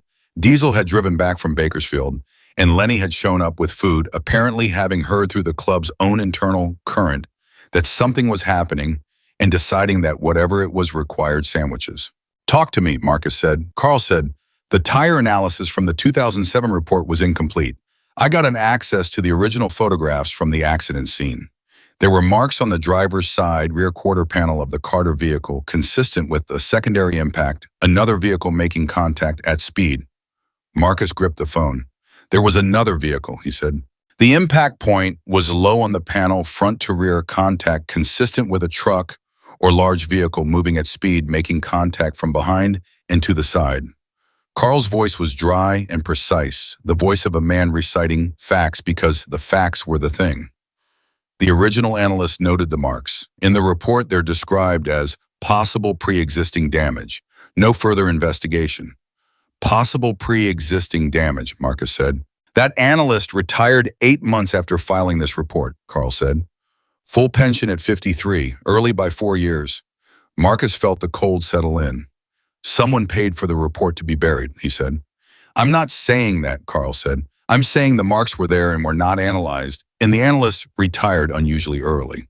What you do with that sequence of facts is your business." "Was there anything else?" Marcus said. "One thing," Carl said. "The guardrail on the north curve of Route 14, the one that was damaged the week before the accident. The damage was reported on a Monday. Repair was scheduled for the following Friday." He paused. "The accident happened on Wednesday." 2 days before the repair," Marcus said. "The damage to the guardrail," Carl said carefully, "was consistent with a vehicle having struck it from the inside, from the roadside, as if something had been driven into it deliberately to create the gap." Marcus leaned against the wall in the hallway. Someone had damaged the guardrail intentionally. 2 days later, Daniel Carter's truck had gone through that gap. The tire marks suggested another vehicle had been involved. The analyst who might have caught it had been retired early 4 years ahead of schedule. Victor Slade, who had been running a protection operation in the same corridor in 2007.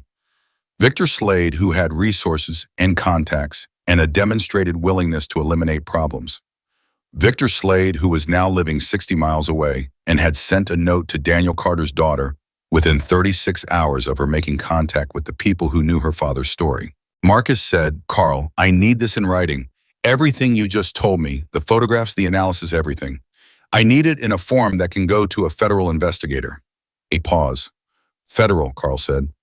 "This is connected to a federal case from 2007, Marcus said. "A conviction. If what you found is what it looks like, there are charges that were never filed." "Murder," Carl said. "Yeah," Marcus said. Another pause. "Give me until tomorrow morning," Carl said. "I'll have a complete document." "Tonight," Marcus said. Carl exhaled. "You owe me significantly for this." "I know," Marcus said. "All right," Carl said. "Tonight." Marcus hung up and stood in the hallway for a moment. He looked at the closed door of the apartment and thought about what was on the other side of it. Emily at the kitchen table, Noah's drawings on the wall, Diesel eating a sandwich, Lenny trying to make himself useful, Ghost on the phone with Detective Okafor again. He thought about what he was about to go in there and tell Emily Carter. He thought about whether she was ready for it. And then he remembered what she'd said. "Do not manage what I get to find out." He opened the door and went back in. I told her everything. Carl's analysis of the tire marks in the panel damage, the guardrail, the analyst's early retirement, the sequence of events that formed when laid side by side, a picture that was not yet proof, but was something considerably more than coincidence. Emily listened without interrupting. Noah had gone to his room when Marcus came back in, not because anyone asked him to, but because he seemed to know, with the instinct he had for gauging the weight of moments, that this one was Emily's, and he should give her the space to receive it. When Marcus finished, Emily sat at the kitchen table and said nothing for a long time. Then she said, "He was murdered." "There's not enough yet to say that definitively in a legal sense," Marcus said. "But yes, that's what I believe happened." "Slade," Emily said. "Yes. And now Slade knows that I found you," Emily said, "and he's trying to warn me off before this becomes something that can be used against him." "Yes," Marcus said. "He's scared," Emily said. She said it slowly, like she was trying the idea on, and finding that it fit in a way she hadn't expected. "He's been out of prison for 4 years, and he's been careful, and he's been watching." And then a 20-year-old girl walks into a motorcycle clubhouse and asks for a helmet, and suddenly everything he thought was buried starts moving. "Yes," Marcus said. Emily looked at him. "Good," she said. The word came out quiet and completely steady, and with a controlled heat behind it that Marcus recognized because he'd felt it himself at various points in his life, the specific warmth of justified anger that has found its direction. "What do we do?" Emily said. "Carl is putting together a document tonight that covers everything: the accident analysis, the guardrail, the analyst. I have a contact at the FBI field office in Bakersfield. We've worked together before on a separate matter. She's clean and she's competent, and she will take this seriously. And Slade—" "We don't go near Slade," Marcus said immediately and firmly. "Not in any way. That's the line. If we touch him now, everything Carl built falls apart, and Slade's lawyers spend the next 2 years making us the story instead of him. We let the federal case do what federal cases do." Emily looked like she had thoughts about this. "Emily," Marcus said. "I know," she said. "I know, you're right." She pressed her lips together. "It's just he put a note under my door, in my building, where Noah sleeps." "I know," Marcus said, "and I have to sit here and wait for a process." "For now," Marcus said. "Yes, but not alone, and not unprotected. Not anymore." Emily looked at the room at Diesel, who had finished his sandwich and was sitting with the particular patient stillness of a large man who was very good at waiting. At Wrench, who was back to making notes about the motorcycle. At Ghost, who was still on the phone coordinating something with a quiet efficiency that Marcus had relied on for 20 years. She looked at the drawings on the wall, Noah's drawings, the motorcycles and the suns with 12 rays and the maps of places he wanted to go. "He's going to be okay," Emily said. "Not a question, not quite." "He's going to be more than okay," Marcus said. "But I need you to be okay first. And I need you to trust that we are not going to let this sit." Emily turned back to him. "I trust you," she said. She said it the way she did most things, carefully having decided it, meaning every word of it.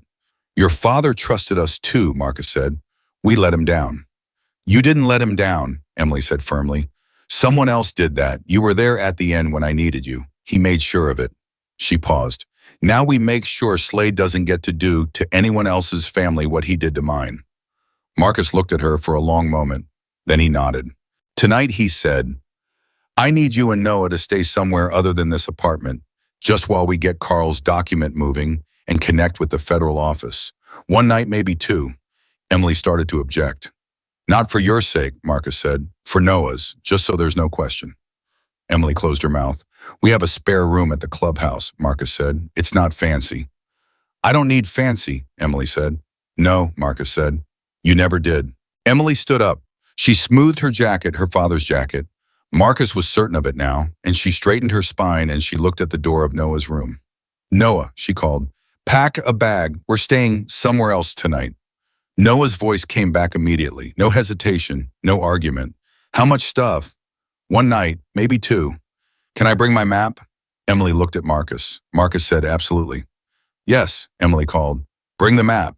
The sound of small feet moving, the sound of drawers, the sound of a boy packing with efficient purpose and not asking why, because he trusted his sister, and his sister trusted these people, and his father had written that the good ones were out there and had made sure they'd be found.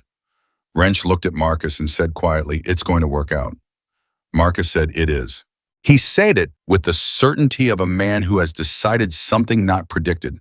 It because some things don't happen by chance or hope they happen because someone decides they will and then makes every single decision necessary to make it true.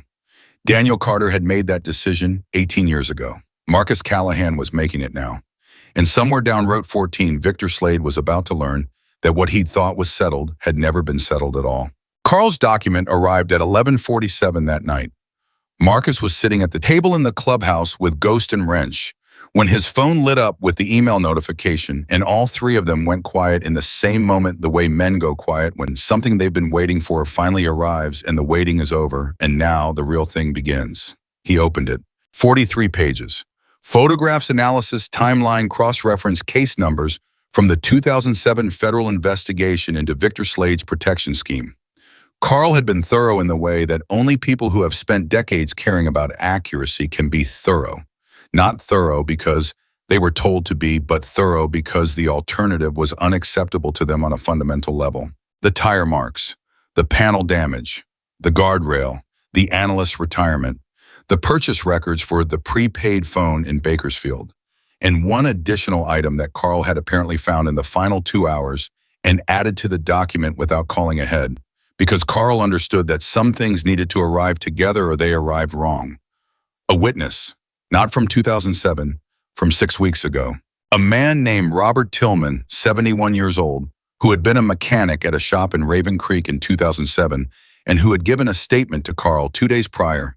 Carl had been working this for longer than he'd admitted Marcus realized, which meant Carl had started pulling threads the moment Marcus called him, before Marcus even confirmed the specifics, because Carl Briggs knew the sound of a real question when he heard one. Tillman had seen a dark truck following Daniel Carter's green pickup on Route 14 the morning of the accident. He'd been driving in the opposite direction. He'd noted it because Daniel had waved at him.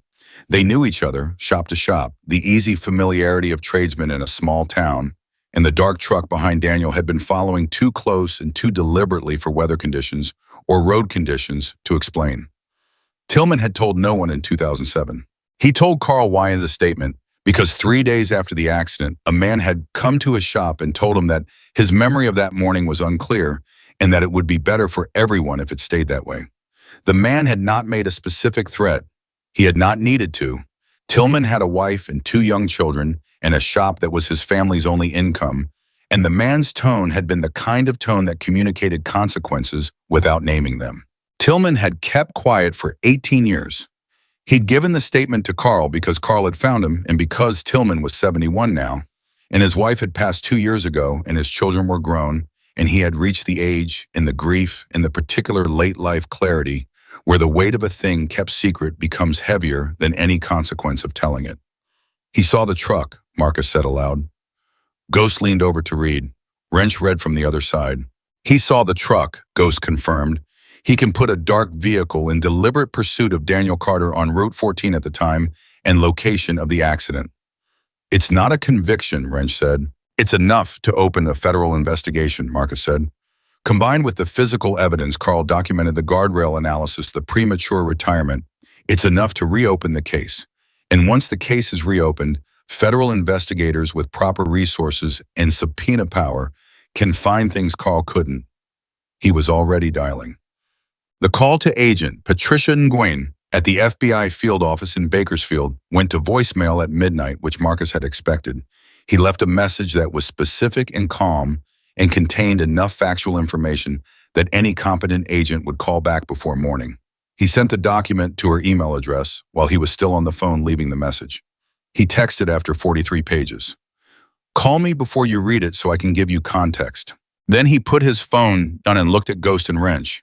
"Now we wait," he said. "You hate waiting," Wrench said. "I know what I hate," Marcus said. Wrench almost smiled. Ghost said, "Is she awake?" Marcus looked at the hallway that led to the back rooms of the clubhouse where Emily and Noah had been set up for the night. The lights were off under the door. It was past midnight. "Let her sleep," Marcus said. "Tomorrow is going to be a long day, and she's earned 6 hours." "Has she actually slept?" Wrench said. Marcus thought about it. "Probably not," he said, "but let her try." Well, Emily was not sleeping.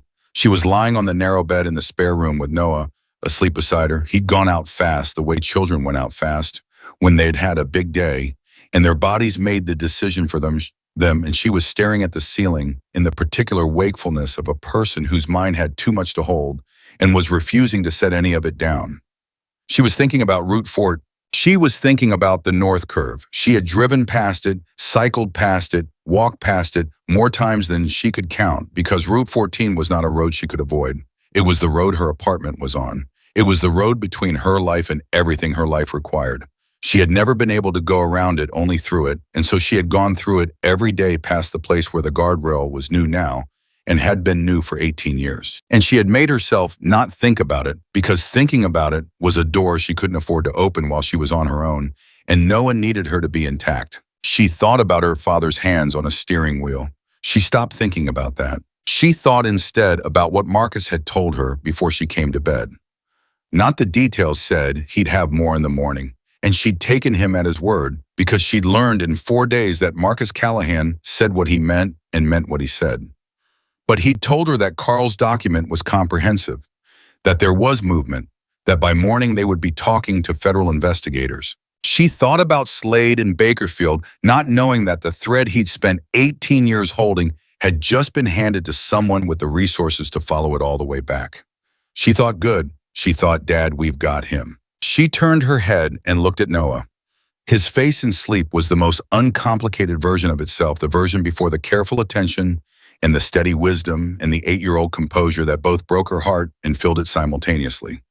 In sleep, he was just a kid, just her kid, her brother, the one she had made breakfast for and checked homework with, and told every night that 2 people who would have loved him more than anything were looking out for him from wherever people went. She had believed that when she said it.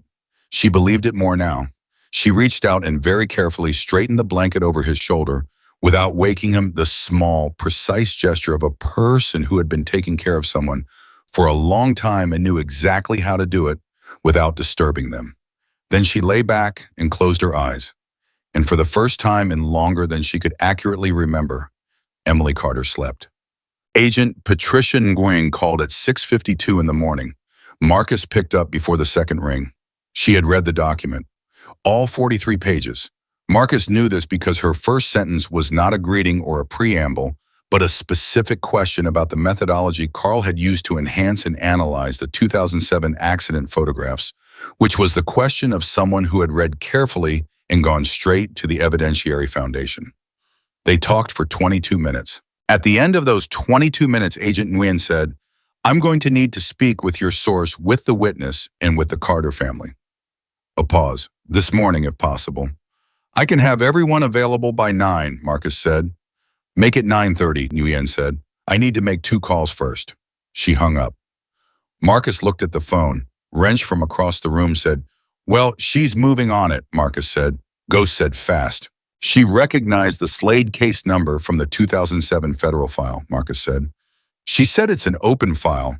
Technically, federally, it was never fully closed. Slade's conviction covered the protection scheme charges, but the investigation into related activities was suspended pending additional evidence. He set the phone down carefully. We just gave them the additional evidence. The room held that for a moment. Then Wrench said, "Someone needs to wake Emily." Emily came out of the back hallway at 7:15, dressed and composed with Noah at her shoulder, eating a piece of toast that someone had made, and looking around the clubhouse with the interested attention of a person seeing it for the first time in daylight. "Agent Nguyen," Emily said when Marcus had finished explaining. "FBI. FBI," Marcus confirmed. "Today," Emily said. 9:30. Emily absorbed this. "What do I need to do?" "Tell the truth," Marcus said. "Everything you know, everything you remember about the year before the accident, the box, the letters, what you found out in the last 4 days. All of it." "She needs to know everything," Emily said. It wasn't quite a question. "She needs everything you can give her," Marcus said. "The more complete the picture, the stronger the case." Emily was quiet for a moment. "And Noah?" "Noah doesn't need to speak to anyone today," Marcus said. "He's a child and there's nothing he could add that we can't provide from the adult accounts." Emily nodded. Then she said, "What about Tillman?" Marcus looked at her. He hadn't told her about Tillman yet. "How do you know about Tillman?" "I heard you on the phone last night," Emily said. "I was awake. The walls here are thin." Marcus registered this without reaction. He gave Carl a statement. "He saw a vehicle following your father's truck the morning of the accident. He's prepared to repeat that statement to federal investigators." Emily looked at Marcus for a long moment. "He's been carrying that for 18 years, she said. "Yes." "He was scared," she said. "Yes." She was quiet. Then, "I'm not angry at him. I want you to know that. He had a family. He made the choice he thought he had to make." She paused. "I understand that better than most people." Marcus said, "I know you do." Noah looked up from his toast. "Is Mr. Tillman going to be okay?" "Yes," Marcus said. "Telling the truth is the right thing. He knows that." Noah considered this. "Better late than never," he said with the tone of a person applying a principle he'd been given, and then went back to his toast. Detective Okafor arrived at 8 with 2 uniformed officers who positioned themselves at the building entrance in a way that was visible and deliberate and communicated clearly to anyone watching that the situation had official structure now. Marcus appreciated the gesture. It was the kind of thing that said, without a word being spoken, the time for notes under doors is over. At 8:40, Diesel called from Bakersfield. "Something's happening at the facility," Diesel said. "2 vehicles left in the last 30 minutes. Fast. Slade's truck is one of them." Marcus felt his jaw tighten. "Which direction?" "South on the 99, Diesel said, moving toward Raven Creek." Marcus said, "Stay on the 99 and keep me updated. Don't get close." He hung up and looked at Ghost. "Slade's moving," Marcus said. Ghost was already on the phone to Okafor. The 2 uniformed officers outside were called in, redeployed positions adjusted. Okafor made a call of her own that Marcus suspected went directly to Nguyen, because 3 minutes later, Nguyen called Marcus directly and said, "I'm aware of the vehicle movement. We have assets in position. Do not engage. Do you understand me? Do not engage." "Understood," Marcus said. "I need your word, Mr. Callahan." "You have it," Marcus said. He hung up and looked at his men and said the same thing Nguyen had said to him. "Do not engage. We let this work the way it's supposed to work. Whatever you're feeling right now, we let the process do it." Wrench looked like he had thoughts about the process. "Wrench," Marcus said. "I heard you," Wrench said. Emily had come to the doorway of the back hall during the phone calls. She'd heard enough. She stood there looking at Marcus with that quality of attention, all of it full focus, nothing wasted, and said, "He's coming here." "He may be," Marcus said, "but there are people ahead of him who know he's moving." "How far ahead?" "Far enough," Marcus said. Emily looked at him. "You're sure?" "I'm sure," Marcus said. And he was not because he had perfect information, but because he had Nguyen's word, and Nguyen had moved with the speed and precision of someone who had been waiting for exactly this kind of development. And when federal agents move with that kind of speed, it means the infrastructure was already in place, and they were ready for the first real reason to use it. Emily nodded. She looked at Noah, who had followed her to the doorway. "Go back inside, bud." Is the man coming here? Noah said. Some people are going to stop him before he gets here, Emily said. Noah looked at her, then at Marcus, then back at Emily. Okay, he said, with the decision quality of someone who has evaluated the situation and concluded the adults have it handled. He went back inside. Emily looked at Marcus. You said we let the process do it, she said. Yes. My father never got the process, she said. No, Marcus said. He didn't, and that was wrong. And this is how we fix it, by making the process work the way it was supposed to work the first time. Emily held his gaze. Then she gave a single small, decisive nod and stepped back to sit at the table where Noah was, and Marcus watched her reach across and put her hand briefly on her brother's hand, and Noah turned his over and held it, and neither of them said anything. Victor Slade was arrested at 9:14 on the southbound 99, 11 miles north of the Raven Creek County line. 2 federal vehicles and a California Highway Patrol unit. Clean, fast, professional, the kind of stop that doesn't allow for complications because it's been planned to not allow for complications. Agent Nguyen called Marcus at 9:17. It's done, she said. He's in custody. We found materials in the vehicle consistent with surveillance photographs of the exterior of the clubhouse and the apartment building on Route 14. A pause. These were taken within the last 72 hours, before Ms. Carter made first contact with your club. Marcus closed his eyes briefly. He was already watching. He had been watching for some time, Nguyen said.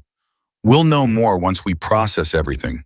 But what I can tell you now is that the warrant we executed covers the storage facility in Bakersfield, his residence, and all associated vehicles. Whatever is there, we'll find it. The witness, Marcus said, Tillman, will take his statement today, combined with the physical evidence in Carl Briggs's analysis, combined with what we find in the search. I'm confident this builds into something that holds. A pause. I can't make promises about outcome. You know that. I know that, Marcus said. But I can tell you that we're taking it seriously, Nguyen said. And I can tell you that cases like this, where the original investigation was compromised, they don't make prosecutors cautious. They make them motivated. Good, Marcus said. He hung up. He looked at his men. Ghost, Wrench, Diesel, who had driven back from Bakersfield at a speed Marcus chose not to ask about. Lenny, who had shown up again that morning with more food, because Lenny's response to serious situations was to ensure everyone was fed. He said, he's in custody. The room exhaled. Wrench sat down heavily in a chair, not from weakness, but from the specific release of tension that has been held so long, it has become structural, and the body doesn't know immediately what to do without it. Ghost pressed his thumb and forefinger to the bridge of his nose and stood completely still for a moment. Diesel said nothing, which was exactly what Diesel always said when something resolved correctly. Marcus walked to the back hallway. He knocked once on the door frame. Emily looked up. He said, he's in custody. Emily looked at him. She didn't say anything immediately. She looked at Marcus, and then she looked at Noah, and then she looked at the table, and then she looked up again. And Marcus watched 18 years of something, not just grief, not just loss, but the specific, sustained weight of an unanswered question that a person has learned to carry because there was no other option. He watched it begin slowly to lift. Noah said, they got him. They got him, Marcus said. Noah looked at Emily. Emily looked at Noah. Something passed between them that Marcus felt honored to be in the proximity of and had no intention of naming because it didn't need a name. It was the thing that existed between two people who had held each other up through something long and hard and were now on the other side of it together. Noah said quietly and with great seriousness, Dad would say that was a long time coming. Emily pressed her hand over her mouth. Her eyes went bright. Then she took her hand away and said in a voice that was not entirely steady and didn't try to be, yeah, he would. Agent Nguyen arrived at 9:40, which was later than planned, but earlier than Marcus had feared, and she was a compact, precise woman of about 45 who shook Emily's hand and looked at her with the direct professional respect of someone who understood that the person in front of her had been instrumental in moving a buried case into the open. Ms. Carter, she said, thank you for what you've done here. Emily looked slightly taken aback, which Marcus understood. Emily was not accustomed to being the person people thanked. I didn't do anything, she said. I just asked for a helmet. Gwen glanced at Marcus. Marcus said nothing. Gwen looked back at Emily. Sometimes that's all it takes, she said. The interview took an hour and 40 minutes. Emily sat across from Nguyen at the clubhouse table, and she told her story with the same clarity and precision she brought to everything: the accident, the years after the tin box, the key, the letter, all of it. And Nguyen asked careful questions, and Emily answered them completely and honestly, and without editorializing. And Marcus sat at the far end of the table, not as a participant, but as a witness, and thought, Daniel Carter, you raised one hell of a daughter. When it was over, Nguyen gathered her materials and stood and said, you understand this process takes time. Investigations, grand jury if it goes that far, trial if it goes further. I understand, Emily said. We can't promise the outcome, Nguyen said. I know, Emily said, but you're looking. That's what was missing before. Someone looking. Nguyen looked at her for a moment. Yes, she said. Someone looking. She left. Emily sat at the table after she'd gone, both hands flat in front of her, and she was very quiet for a moment. Then she said to Marcus, what happens to us now, to me and Noah? Our regular lives. Marcus sat down across from her. What do you want to happen? Emily looked at him. The job, she said, at Hensley. Still yours, Marcus said. I confirmed it yesterday morning. The school assessment for Noah, she said, Thursday. Ghost confirmed the appointment is holding, Marcus said. Noah can still take it. The motorcycle, Emily said. Ready by Friday? Wrench called from across the room without being asked. Emily looked at the table. She was doing what she always did, making the list, accounting for everything, making sure nothing was falling through. The habit of a person who had learned that details missed by tired people at the wrong moment cost more than the attention they required. Emily, Marcus said. She looked up. You don't have to do all of that right now, he said. It's taken care of, all of it. Today you can just, he paused, looking for the right word. Breathe, Ghost said from the other end of the room. Emily looked at Ghost. Then she looked at Marcus.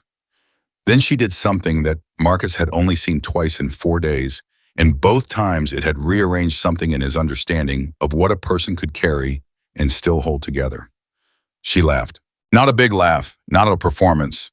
A small, real, slightly surprised laugh, the kind that comes out when the thing you've been holding is finally put down, and the body registers the absence of weight as something almost funny because of how long it forgot what that felt like. Noah appeared in the doorway, took one look at Emily, laughing, and said, What? Nothing, Emily said, still smiling. Everything. That's not how those words work, Noah said. I know, Emily said. Noah looked at Marcus. Is she okay? She's more than okay, Marcus said. Noah evaluated us and apparently accepted it because he came and sat next to Emily and leaned into her shoulder the way he'd been doing all his life, the way that had started when he was small enough not to understand what he was doing, and had continued because it was simply what they were to each other. And Emily put her arm around him, and he fit there the way a person fits in the exact space that was made for them. Isam. 3 weeks later, on a Saturday morning, Noah Carter walked into the Hillcrest Elementary Gifted Program Assessment Room and came out 45 minutes later saying it had been easy, which Ghost said was either confidence or accuracy, and he was betting on both. The following Monday, Emily Carter started at Hensley Parts and Supply. She arrived 7 minutes early, which her supervisor would later say was the first indication that they had hired exactly the right person. By the end of the first week, she had reorganized the inventory tracking system in a way that reduced processing time by 30%, which was not what she had been asked to do, but she had seen the problem and she had fixed it because that was who Emily Carter was. The motorcycle ran without incident. The account at Raven Creek Savings and Loans, still in Daniel Carter's name, remained intact. Emily used part of it to move to a better apartment, still modest, still practical, but with a second bedroom that was entirely Noah's, and a working elevator in a school district that now included Hillcrest Elementary. She used another part to set up a savings structure for Noah's future education that she reviewed every month with the precision of a woman who had learned from necessity that money needed to be understood, not just held. The federal investigation into Victor Slade expanded in the weeks following his arrest. The search of his Bakersfield facility turned up records that connected the vehicle storage operation to activities that predated his previous conviction. The photographs of Emily in the clubhouse that Nguyen had mentioned were part of a surveillance file that included records going back 4 years. Slade had been tracking, waiting, watching for exactly the moment that Daniel Carter's world resurfaced. Robert Tillman gave his formal statement to federal investigators in the second week of October. I was 71 years old and he sat in an interview room and he told the truth about what he had seen on Route 14 in November of 2007. And when he was done, he was quiet for a moment, and then he said to no one specifically, "I should have said this a long time ago." The investigator told him he was saying it now and that it mattered. And Tillman nodded and went home to a house that was quieter than it used to be and probably felt a little lighter. Emily called Marcus the night of Tillman's statement. She said, "I'm not angry at him." Marcus said, "I know." She said, I want the record to show what actually happened, not the version someone paid for. The actual version." "It will," Marcus said. She was quiet for a moment. "Then do you think it's enough to get justice for him?" Marcus thought about it. He thought about what justice meant in the specific case of a man who had been killed on a desert road 18 years ago, so that a criminal could sleep easier, and about what the word meant when the outcome could only ever be partial because the man himself was not coming back.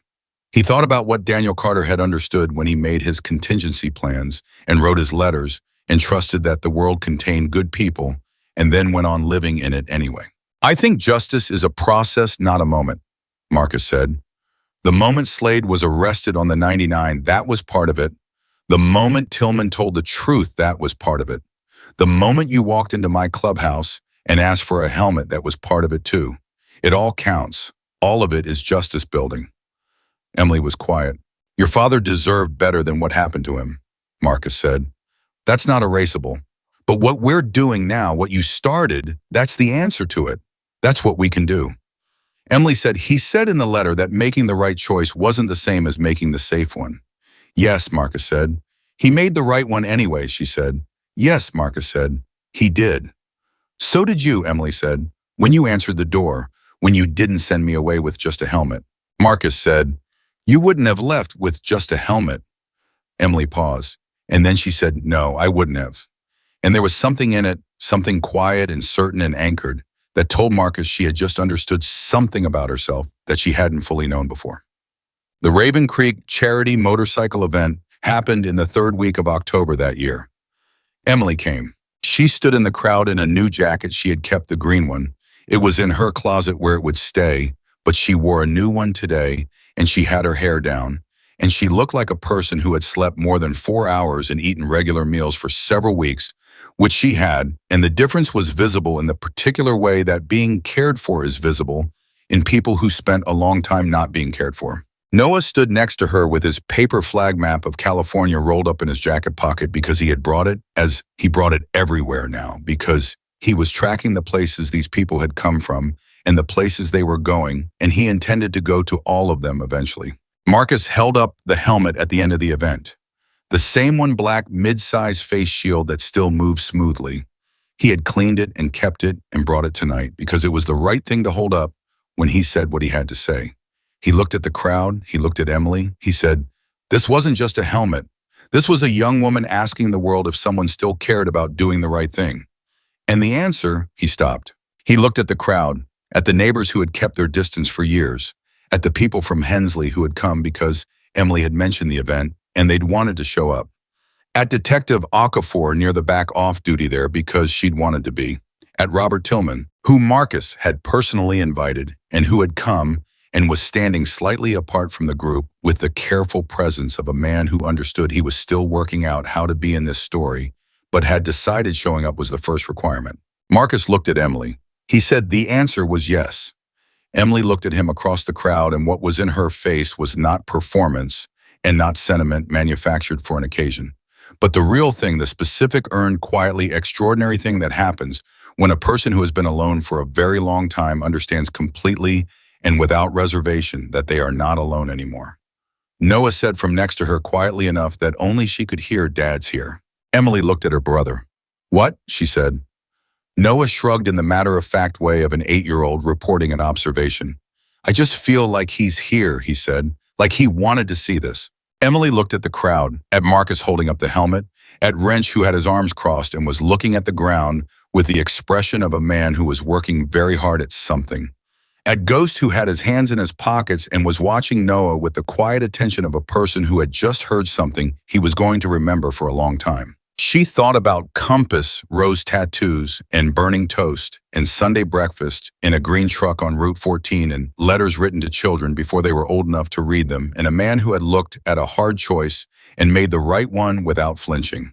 She thought about a key on a table, a document arriving at midnight, a phone call at 9:17 that said it's done. She thought about a 20-year-old girl who had walked into the wrong room at the right time and asked four words that opened 18 years of buried truth and set into motion everything that needed to be set into motion. She looked at Noah. "Yeah," she said, "I think you're right." She took his hand. They stayed until the last motorcycle engine had gone quiet and the last person had drifted home, and the desert night had settled over Raven Creek. In that particular way, it had vast and still and full of stars that didn't care about anything smaller than themselves, but shone anyway indifferently, brilliant over the living and the remembered alike. Marcus walked over when the crowd had cleared. He held out the helmet to Emily. She looked at it. "I gave it to Noah," she said. "I know," Marcus said. "Lolan. But I think it belongs with you." Emily took the helmet and held it the way she had held it that first night, with both hands carefully, as if it contained something. Because it did contain something. It contained the whole shape of what a person could set in motion by refusing to stay quiet, by asking for what they needed, by trusting even against years of evidence. That trust was a luxury she couldn't afford, that good people were still out there. Her father had told her they were. He had made sure of it. He had been right. Emily Carter held the helmet against her chest and looked out at Raven Creek under the October stars, and she understood finally and completely that she was not at the end of something. She was at the beginning, and this time she was not walking into it alone.